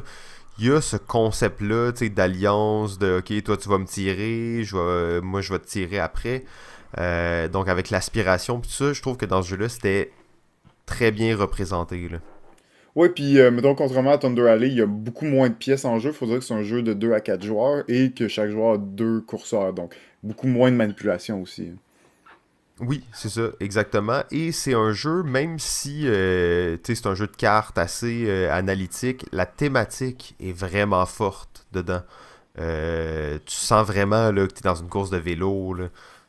Ouais, exact. Puis non, mais le choix des cartes que t'as, quel moment jouer tes plus grosses cartes, tu connais toutes tes cartes de ton paquet, ça va être l'ordre que tu les piges qui va un peu te forcer ou pas à jouer Déterminer ta certaines cartes, stratégie, ouais. déterminer ta stratégie, exact. Puis oui, l'aspect d'aspiration est vraiment important parce que l'autre truc, c'est que quand tout le monde a joué, on regarde qui sont en tête de chacun des pelotons, puis eux reçoivent des cartes moins bonnes. Fait que c'est un genre de deck building inversé où tu vas recevoir des cartes de fatigue qui vont venir polluer ton deck, tu sais. Ah, non, Fait que c'est bien fait en tu veux fait. être dans le peloton de tête, mais tu veux pas être celui qui est à la tête, tu sais, pour ramasser ça. Tu veux te laisser porter par un autre joueur qui, lui, ramasse la fatigue, puis qu'après, tu viens de le dépasser, puis faire ton sprint final. Mais comme plusieurs options, ça reste super simple, mais les montées et descentes, ça change beaucoup aussi le gameplay, hein. En fait, je dois t'avouer que je n'ai même Ah, jamais tu l'as pas essayé, essayé? je crois, Ok. avec les montées et les descentes. Je me rappelle plus si on l'avait essayé avec les. Pour de vrai, j'ai complètement oublié, sauf que. En fait, tu sais, ça me semblait vraiment bon. Là. Si je l'ai pas essayé, j'étais convaincu à l'idée quand même. Là. Ouais, ben, c'est que des fois, vu que c'est une montée, peu importe, ben, si tu joues un chiffre, mettons, de 5 ou plus, c'est 5. Fait que, tu sais, des Ouais, fois, c'est tu ça, pêches tes ok. grosses cartes à ce Fait que ça. moment-là, pis t'es comme, ah shit, parce que tu les perds un peu dans la Oui. montée, puis là, la descente, c'est, peu importe ce que tu joues, c'est minimum 4. Fait que tu joues ton 2 Ah là, ouais, c'est ben c'est intéressant quand 4, même. tu sais. Fait que t'as comme un petit peu plus d'options, un petit peu plus de stratégie. Ça change beaucoup plus les pelotons, parce que dans une partie à plat, ben les pelotons, il y en a un ou deux, mais tu sais, tu restes pas mal là, généralement groupé. Là, ça peut vraiment éclater plus les pelotons. Il peut y en avoir vraiment plus là, à cause de ça, là. Fait que ouais, Flamme Rouge, superbe jeu. Flamme Peut-être, rouge. Oui, magnifique. tu sais, souvent les jeux de course, hein, c'est à plusieurs joueurs. Lui, il se limite à 4. J'aurais peut-être aimé ça le voir à 6 joueurs. Oui, parce que le jeu, il serait assez similaire. Là. Il serait pas nécessairement plus long. Ou, je pense Non, que ça vaudrait quand même la peine. c'est des actions simultanées, hein, fait qu'on Ouais, on regarde ça l'ordre, sauve puis beaucoup de temps. Là. tout le monde joue en même temps, mais on regarde l'ordre, puis on les résout dans l'ordre de la course actuelle, là, donc ça, j'aurais Et peut-être aimé peut-être une ça le des voir. choses. Oh, Excuse-moi, non, vas-y. excuse-moi. Non, c'est bon. Je me disais peut-être une des choses qu'on n'a pas mentionné qui est intéressante de ce jeu-là, c'est que c'est un plateau complètement modulaire. Là. Ouais, Donc les courses, t'as comme des lignes droites, des courbes, des S. Et tu peux assembler. Je pense qu'il y a des assemblages recommandés, ouais, là, mais à un certain point, tu peux vraiment assembler comme tu veux, faire les courses que tu veux. exact. Euh, Ça, c'est cool là, pour un jeu de course. Là. Habituellement, on va voir que tu peux avoir d'autres maps si on veut, mais il faut que tu achètes des plateaux complets. Là. C'est vraiment juste modulaire. Là. Ouais, ben ça, c'est pas un jeu de course de char, c'est-à-dire on revient pas sur la course, on part à un point, on finit à un autre point. Donc oui, très modulable. C'est peut-être aussi son point faible, c'est-à-dire que des fois, assembler le plateau, c'est chiant, là. C'est c'est dur de trouver les bonnes tuiles, puis il y en a beaucoup, là. Et ça, Ah oui, c'est ok. un peu C'est désagréable, mais vrai ça. ça fait que, oui, en effet, tu as plusieurs options de parcours, là, ce qui est le fun. Cool. Alors, mon numéro 4 et là, on va aller dans le plus léger. Il s'agit du jeu Winner Circle. Oh yeah. Winner Circle, en fait, c'est un jeu de course, mais c'est un peu aussi tiré par les cheveux parce que, dans le fond, on va incarner des personnes qui parient sur des courses de chevaux. Donc, on va pas du tout courser, on va juste parier. Bien entendu, on va rouler un dé. Là. Dans le fond, on va choisir tous les chevaux. Les gens vont parier secrètement sur certains chevaux parce qu'on voit leurs stats. Là, ils ont toutes des stats différentes. Et on va parier secrètement jusqu'à 4 jetons sur des chevaux. Après ça, chacun notre tour, on va rouler des dés pour faire avancer les chevaux. Mais dans le fond, tu fais avancer n'importe quel cheval. Tu peux le faire avancer d'un mauvais dé comme d'un bon dé. Les gens en fait crient autour de la table en disant fais avancer tel cheval, fais avancer tel cheval. Donc c'est quand même assez party game là, comme jeu. Là. Tu paries sur des chevaux puis t'espères que le tien arrive en premier. Super jeu, en fait, là, c'est inspiré du jeu, en fait, c'est une réimplémentation là, du jeu Turf Horse Racing, et j'avais oublié de mentionner le plus important, en fait, c'est un jeu du Oh, un docteur, jeu du docteur! le docteur Kennedy. Kennedia. Alors, donc, c'est un jeu du docteur, donc ça, c'est très, tu sais, analytique, les chiffres et tout, mais ultra léger, ultra simple d'approche, tu sais, chaque chevaux, c'est statistiques différentes, mais c'est vraiment fluide dans le processus. À chaque course, on va changer de chevaux. Ils ont tous des noms vraiment drôles de chevaux de course. Euh, c'est un jeu là, où tu vas crier pas mal pendant que tu vas jouer, mais moi j'adore ce jeu-là. Ça marche tout le temps bien quand je joue. Très bien fait. Excellent. Excellent. Numéro 3. Mon numéro 3 est le jeu Down Force, qui est un jeu sorti en 2017, mais qui a peut-être des allures des jeux des années 90 parce que c'est un jeu de course de voiture où on va avoir des cartes. Donc, en début de partie, on va s'acheter une voiture. Et tout le monde va avoir des cartes qui vont nous permettre de faire avancer toutes les voitures ou plusieurs voitures en même temps. Ça va être à ton tour, tu joues une de ces cartes-là et tu fais avancer toutes les voitures présentes sur ta carte du nombre de cases indiquées. Donc, ça dit quelque chose, ça? Ça me rappelle un jeu.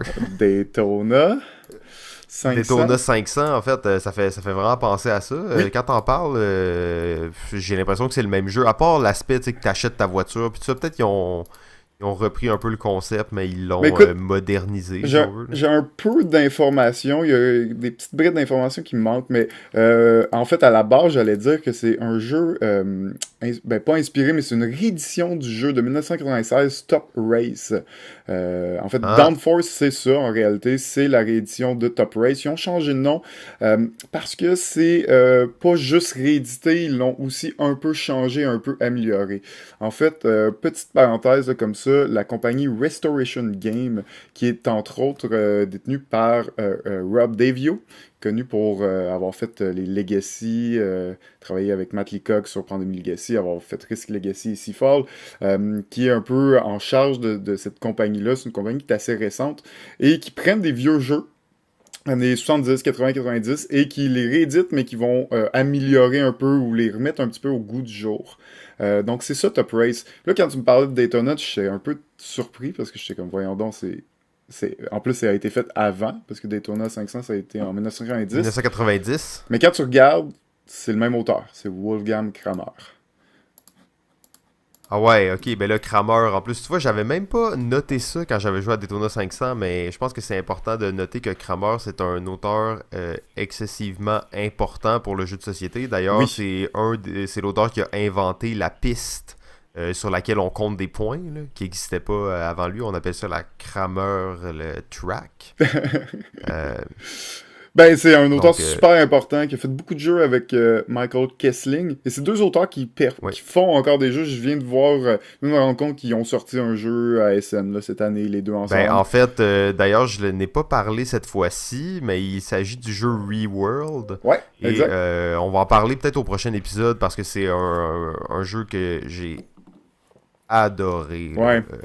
Il f- Ouais, c'est ça. Donc, on y reviendra Ouais. quand Mais on sera plus dans le mood pour ça. c'est pas surprenant parce que ces deux auteurs-là, c'est des auteurs marquants. Ouais, Ils ont c'est des inventé des légendes. mécaniques. Ils ont, tu sais, c'est les auteurs de Tikal qui est sorti en 1999, qui a un peu révolutionné quasiment le jeu de société. Donc, vraiment un auteur marquant. Ben, c'est ça que là, quand tu parlais de Daytona, je suis comme, ben, voyons donc. Ben oui, c'est le même auteur. Fait que là, j'ai pas cette partie d'histoire-là, mais je peux comprendre que ce qui a fait Daytona, c'est un jeu de NASCAR. Il l'a un peu adapté pour un jeu un peu plus de Formule 1, qui est Top Race. Et ben, en 2017, la compagnie Restoration Game, donc avec crédité là, Rob Davio et Justin D. Jacobson, qui sont ceux qui travaillent sur, ben, qui sont, voyons, à qui ça appartient cette compagnie-là, qui créditent aussi sur le jeu avec Wolfgang Kramer parce qu'ils l'ont pris, ils l'ont réédité. Et l'autre petite parenthèse, c'est que on parlait du jeu Fireball Island. Oui, tantôt. et ah oui, ok, c'est ça, Et exact. voilà, alors c'est Restoration Game qui va nous sortir ça en 2018. Donc c'est une super bonne idée, je pense qu'il y a des bons jeux là, qui sont sortis dans les années 80 qui on jouerait peut-être pas nécessairement aujourd'hui parce qu'on sent qu'il est un petit peu défraîchi là, par rapport à ce qu'on connaît au niveau mécanique aujourd'hui, mais c'est une bonne idée de les reprendre, les remettre un petit peu au goût du jour, les refaire, les rééditer. Downforce, donc avec tout ça, je n'en ai pas parlé, c'est un jeu de course. Dans le fond, ce qui est un des trucs qui est cool, c'est justement en début de partie, tu vas bider pour acheter des voitures. Puis à moins de 6 joueurs, tu pourras avoir plus qu'une voiture. Euh, Puis tu pourrais en acheter plus qu'une. Tu pourrais en avoir deux ou trois même là, si tu joues à 4 joueurs. Parce qu'il y a quand même tout le temps 6 voitures en jeu. Et à la fin de la partie, dans le fond, durant la partie, tu vas parier sur qui va finir, quelle voiture va finir premier. Tu vas parier 3 fois comme ça et à la fin de la partie, selon l'ordre, tu vas faire de l'argent selon ta voiture est arrivée en quelle position et tu vas recevoir de l'argent par rapport à si tu as bien bidé là, durant la partie. Et tu vas prendre cette somme-là, tu vas la déduire de combien tu as payé pour tes voitures et le joueur qui a le plus d'argent à la fin qui l'emporte. Donc c'est une belle mécanique, c'est super simple. C'est un jeu, là, ça se joue, là, c'est express, là, ça se joue en 20-30 minutes, c'est réglé. C'est le genre de jeu, j'ai joué une fois, j'ai joué 3 fois de suite. Malheureusement, il y a juste 2 côtés de plateau, donc on peut retrouver juste 2 types de pistes. J'imagine qu'on pourrait retrouver les vieilles pistes de Top Race puis les utiliser. Peut-être qu'ils vont en ressortir d'autres éventuellement. Mais j'ai vraiment beaucoup aimé ça. Pas besoin d'être un gros fan de course pour apprécier ce jeu. Euh, Thématiquement reste très très simple, très de base, mais jeu explosif, puis tu sais c'est rapide, les tours de jeu sont rapides parce que t'as pas énormément de prise de décision, puis dans le fond en début de partie tu commences avec un deck de cartes, puis tu commences avec bon, à peu près 7-8 cartes en main, et c'est tout ce que tu vas avoir en main, fait que si t'as les 7 cartes au départ, c'est ça que t'as pour la partie, joue-les au bon moment, tu sais. Donc, super bien fait, il est super superbe le jeu, une super belle réédition là, du jeu qui s'appelle maintenant Down Force. Cool, en fait justement ça m'a fait ça m'a rendu curieux par rapport à c'était quoi la connexion réelle là, entre les deux jeux, Daytona 500 et Dawn Ah Force. ouais? Donc j'ai juste un mini historique là, si on peut prendre 2 minutes pour ça dans le fond. Dawn Force sorti en 2017 et la réimplémentation de Top Race, Ouais. donc ça tu l'avais bien dit.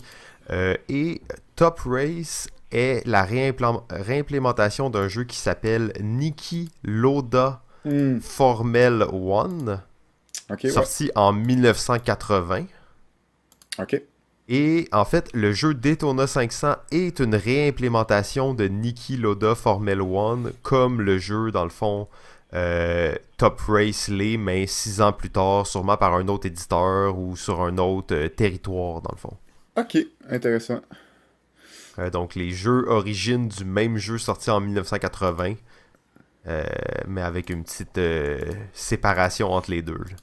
En effet, ça provient d'éditeurs différents, là, donc ça peut expliquer le tout, là, mais ok, bon à savoir. Intéressant, intéressant. Fait que, Non, mais c'est fou, hein, tu comment sais, on voit ça. Ok, révélation. ouais, surtout que des jeux de course, il y en a beaucoup, mais on se rend compte que c'est tout le même auteur, pratiquement, tu C'est tout le sais. même jeu. Ok, alors mon numéro 3 il s'agit du jeu Pitch Car. Oh, shit. Euh, Pitch Car, qui est, dans le fond, bon, on a déjà parlé un peu, c'est un jeu de piche-notes de course automobile. Alors, on va faire une piste en bois avec des belles pièces là, qui s'emboîtent, on l'espère, le mieux possible. Et on va avoir des jetons de bois sur lesquels il est dessiné une voiture d'une certaine couleur, et ça va être notre jeton pour la course.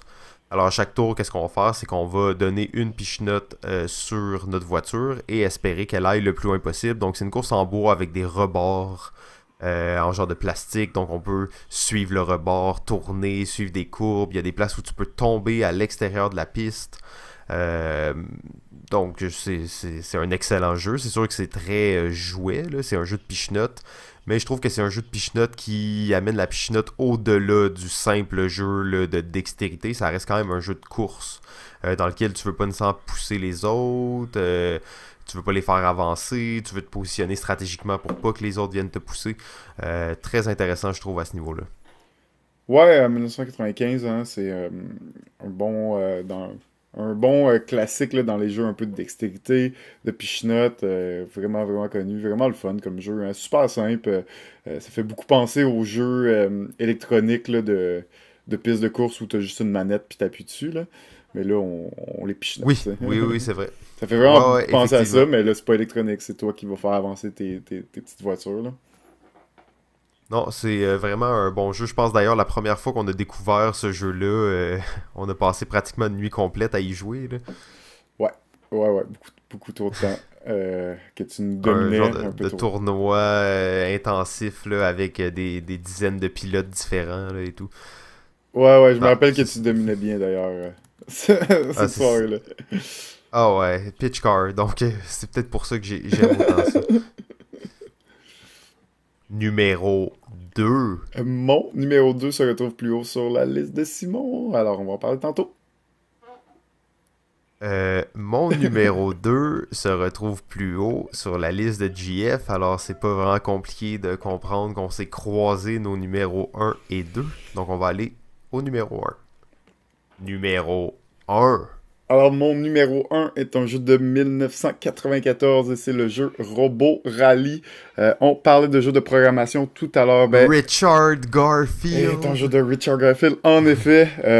Donc, Robot Rally, un de mes favoris jeux de programmation dans lequel on va être un petit robot dans une usine désaffectée et avec plein d'autres robots d'ailleurs. Et on va faire un rallye. Il va y avoir plusieurs drapeaux du numéro 1 à 3 ou 1 à 4, là, dépendamment des scénarios qu'on va faire.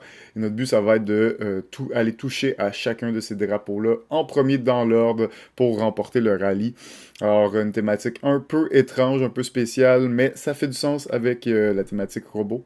Donc, on va programmer nos robots vont s'attaquer l'un l'autre, ils peuvent être blessés, donc avoir des bugs, donc compliquer notre vie dans la programmation. Euh, assez intéressant, Simon, tu le...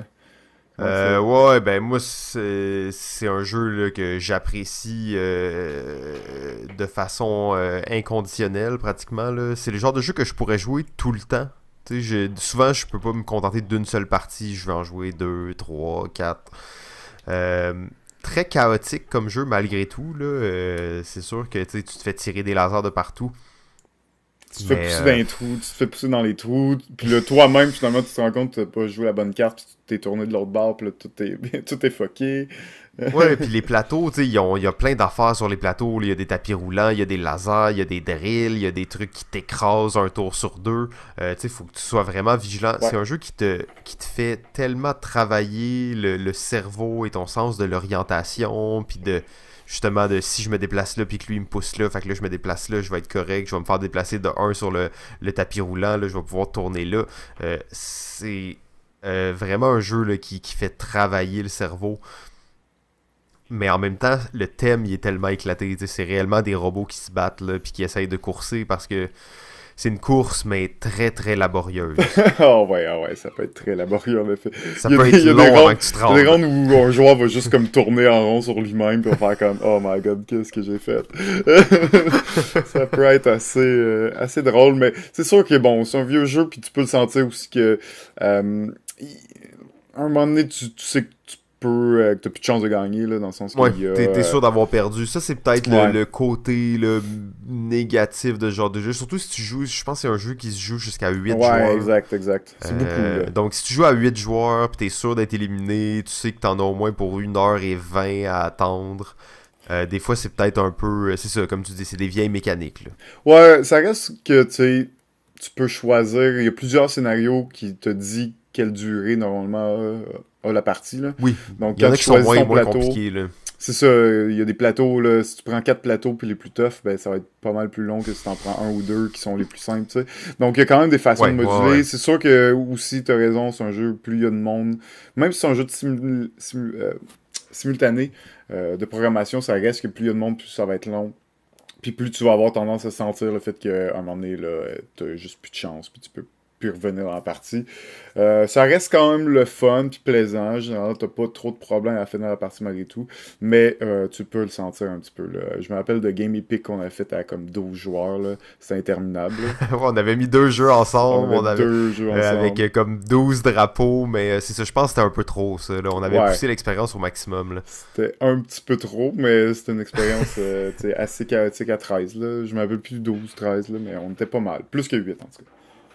Ouais, puis en plus, c'était des éditions différentes, fait que les cartes, c'était pas les mêmes, il y en avait de tous les genres, là, puis ouais, c'était pas pire, ça. Ouais, Bonne ben la expérience. première édition était vraiment, les pièces étaient en métal, était, tu sais, En mettons, plomb, design un en petit peu moins. plomb. Ah, c'était super lourd, là.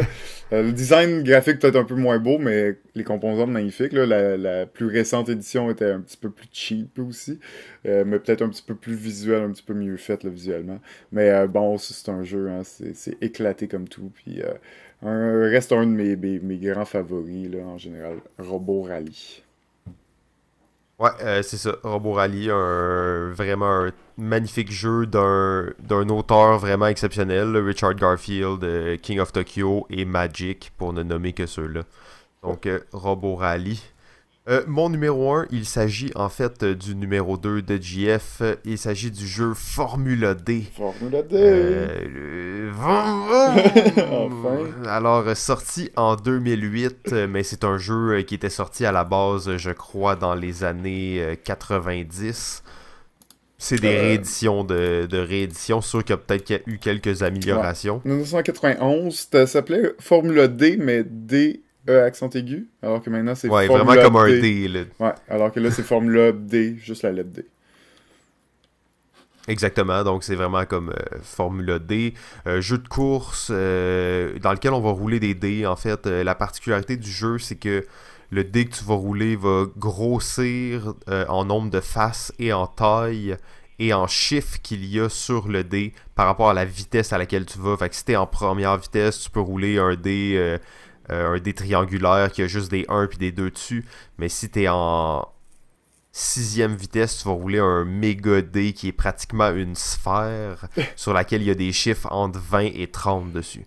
Ouais. Donc les rapports de vitesse sont vraiment bien faits. Tu as plein de statistiques pour ta voiture, donc l'état de tes pneus, l'état de tes freins, de ta boîte de vitesse, de ta carrosserie.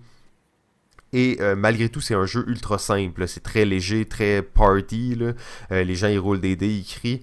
Même s'il y a quand même une certaine stratégie derrière et beaucoup de statistiques, là. Toute l'ergonomie est bien faite. T'as un petit bras de vitesse emboîté dans du carton pour changer ta vitesse.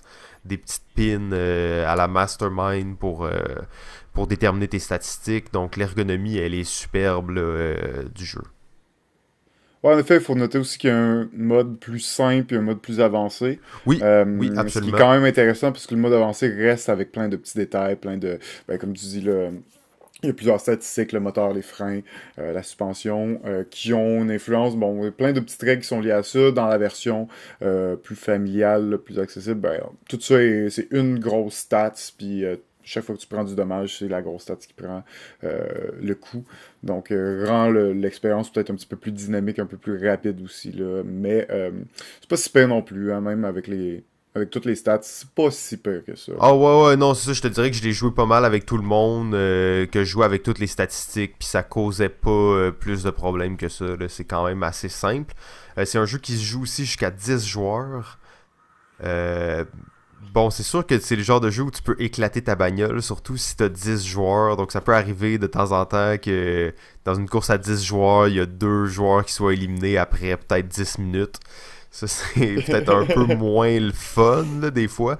Ça m'est arrivé souvent d'introduire des nouveaux joueurs, mais tu sais, on était beaucoup, fait qu'on a dit, ah ouais, on va jouer à Formula D, ça joue à 10. Et là, 2 nouveaux joueurs qui ont jamais joué de jeu avec nous, ils jouent à Formula D, ils se font éliminer après 10 minutes. Puis Oh. là, ils attendent 1 heure et quart de plus.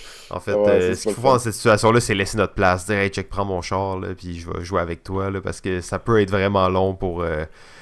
pour rien, là, mais sinon, c'est un jeu tellement excitant, en fait, Formule D. Là. Quand tu roules le dé, là, c'est clair que t'as l'impression que t'as une influence sur le jet de dé. Là.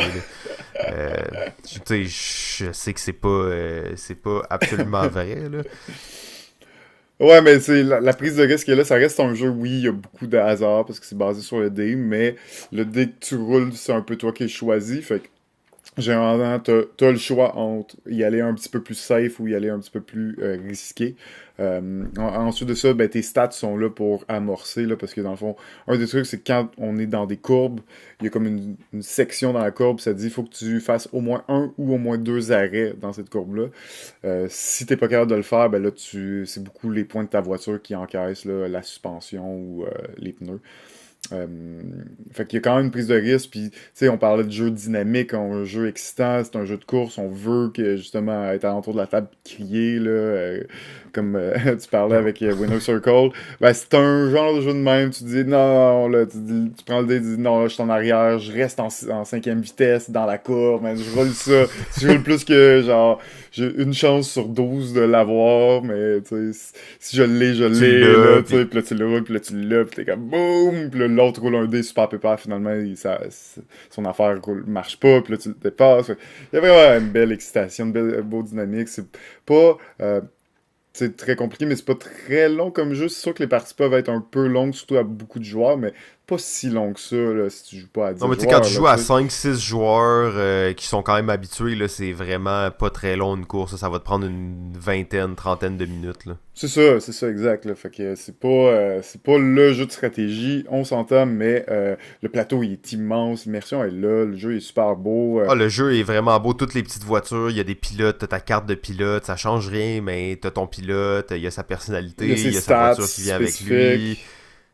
Il y a plein de cartes différentes, comme Ouais, tu disais aussi, ça c'est intéressant. Là, il doit en avoir au moins une dizaine de cartes différentes. Ils sont toutes recto-verso avec un côté qui est comme des courses réelles de F1, là, et de l'autre côté qui est des courses plus street style. Là, t'en as dans la ville, t'en as une dans un port, t'en as une ouais. dans le désert. Donc c'est comme plus éclaté comme thématique là aussi.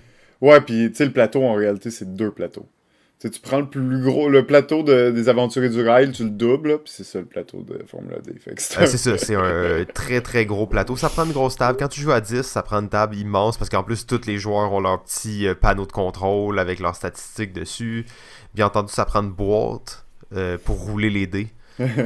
Ça, c'est très important. Là. En fait, les gens jouent à Formule D puis ils roulent justement le gros dé de sixième vitesse. Ils roulent ça sur le plateau. Ça fait revoler Les chars. les chars partout.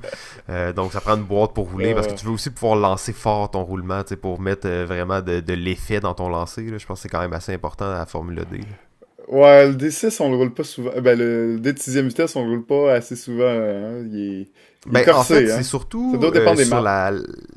c'est ça, la carte de base qui venait avec la boîte originale. C'est vrai que c'est pas un dé qui est beaucoup utilisé, mais il y a d'autres pistes qui sont sorties par la suite où vraiment le dé 6 peut être beaucoup plus utilisé. Là. On dit le D6, mais Ça... c'est pas le D6, là. C'est un Ah jeu. oui, C'est un non, D quoi? excusez, C'est un ouais, D20, ouais. mais avec les Je 20 à 30 C'est dessus. ça, C'est ça, c'est exact. un gros dé. Là. C'est le dé de la sixième C'est ça, vitesse. C'est exact. pour ça qu'on dit le D6. Ouais, le D6, c'est la deuxième C'est vitesse en ça, c'est réalité. ça. Il y a On est juste 6 loin de faces dans là, le dé. là.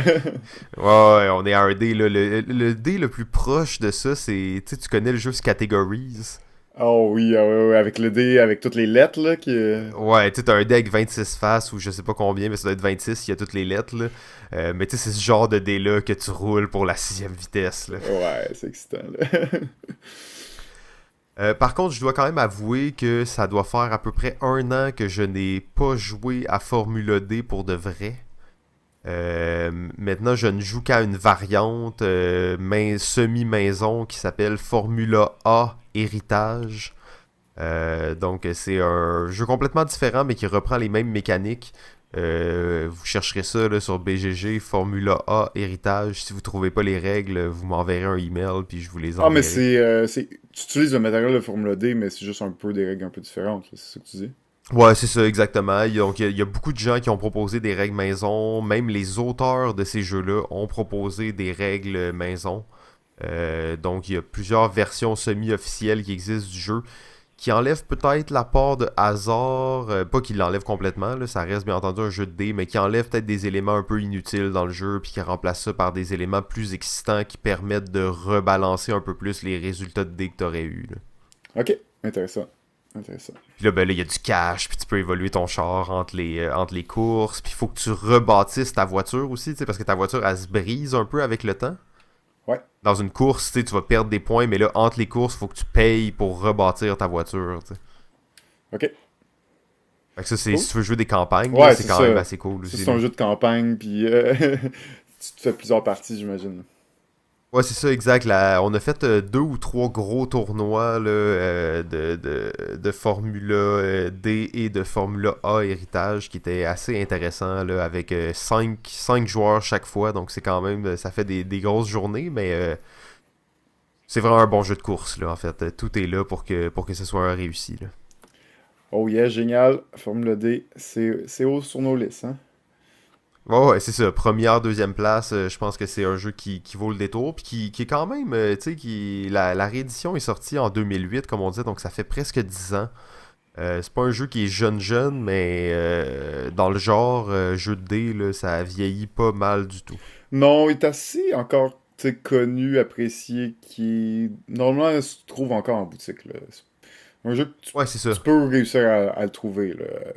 Ouais, tu peux encore trouver aussi les nouvelles cartes, Ouais. les nouvelles pistes, en fait, puis des nouveaux pilotes aussi. Ça change rien, mais ils sortent des Ah, petits paquets spéciaux ok. avec des pilotes, juste la carte puis la petite voiture. Intéressant.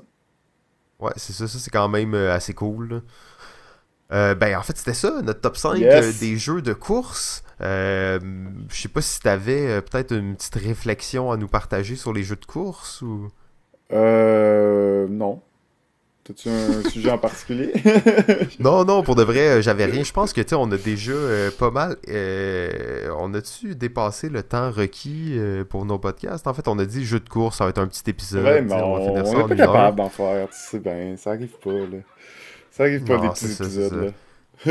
Ok, bon, ben, jeu de course, un sujet tellement limité, mais quand même, il y avait beaucoup à dire. Puis, faut quand même mentionner, tu sais, on n'a vraiment pas parlé de tous les jeux de course qu'il y a.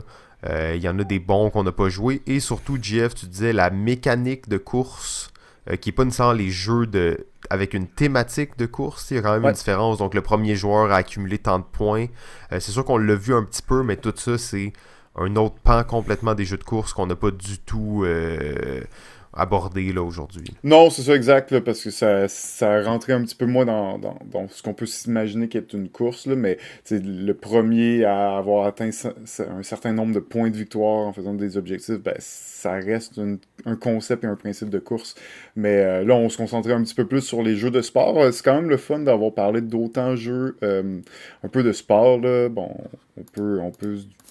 on peut se questionner si la course automobile c'est un sport en réalité, mais malgré tout, des jeux de sport, on n'en a pas tant que ça, on n'en parle pas si souvent que ça, il y en a pas tant que ça qui sortent, puis ça nous a permis quand même d'en regarder quelques-uns qui étaient super intéressants, là, qui valent la peine, qui valent le détour, là. Des jeux un peu plus, avec des thématiques aussi un peu plus funky, comme, mettons, Steampunk Rally ou Snowtail, qui sont des thématiques assez originales là, dans le principe du jeu de course, là. La course de traîneau à chien, ça c'est un sport, là. J'ai tellement l'essayer. Tellement cute. Non, mais en plus, tu disais ça, mais j'étais comme, ah ouais, au dernier épisode, on a parlé de Baseball Highlight 2045 puis de Blood Ball Team Manager pendant 20 Oups, minutes. c'est vrai. C'est Donc, vrai. mais effectivement, c'est vrai qu'il n'y a pas beaucoup de jeux de sport. Puis je pense que les deux, là, on est des fans des jeux de gestion de sport. Puis c'est vrai qu'il y en a pas énormément, là. Alors que dans les jeux de course, ben c'est tout à fait approprié là, d'en avoir. Ouais, exactement. Donc, ben, c'est pour ça on a pu en sortir quand même beaucoup. Puis il y a quand même une historique de ça, là. On voit que c'est une thématique qui est populaire depuis longtemps, là. Ouais, on a pu retracer d'ailleurs, en fait, les jeux de course, en réalité, ils viennent tous du même jeu. Ouais, Non, c'est pas vrai. le Parchésie. Le Parcheesi. Ok, ben en fait, ça nous amène donc à la fin de l'épisode. Je tenais à vous remercier beaucoup parce qu'on approche de notre 500e téléchargement. On est à l'épisode 12, 500e téléchargement. On était vraiment impressionnés de voir ces chiffres-là. Pour ceux qui partageaient le podcast, c'est vraiment apprécié. Continuez de le faire. Et n'hésitez pas à commenter, en fait, sur les épisodes que vous écoutez. Ça va nous faire vraiment plaisir de réagir à vos commentaires. Je tiens aussi à rementionner, on en a parlé un peu au début de l'épisode, mais merci à jeux.ca, donc qui vont publier nos podcasts. Je crois que c'est le jeudi, c'est ça? C'est exact? Ou est-ce Oui, que tu sais ça? ouais, ça devrait être le jeudi, oui, en principe. Ok, parfait. Donc le jeudi, vous pouvez donc maintenant nous trouver aussi sur ce site-là. Sinon, ben il y a toujours comme à l'habitude notre Facebook Balado Ludique. À partir de là, vous allez trouver tous les épisodes assez facilement.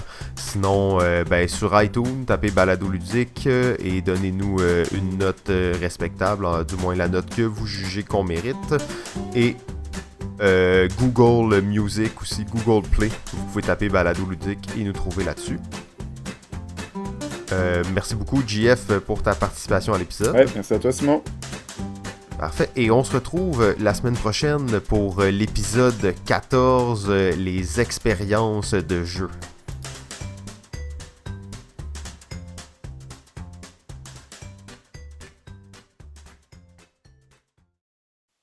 OK, ciao tout le monde et je continue à jouer.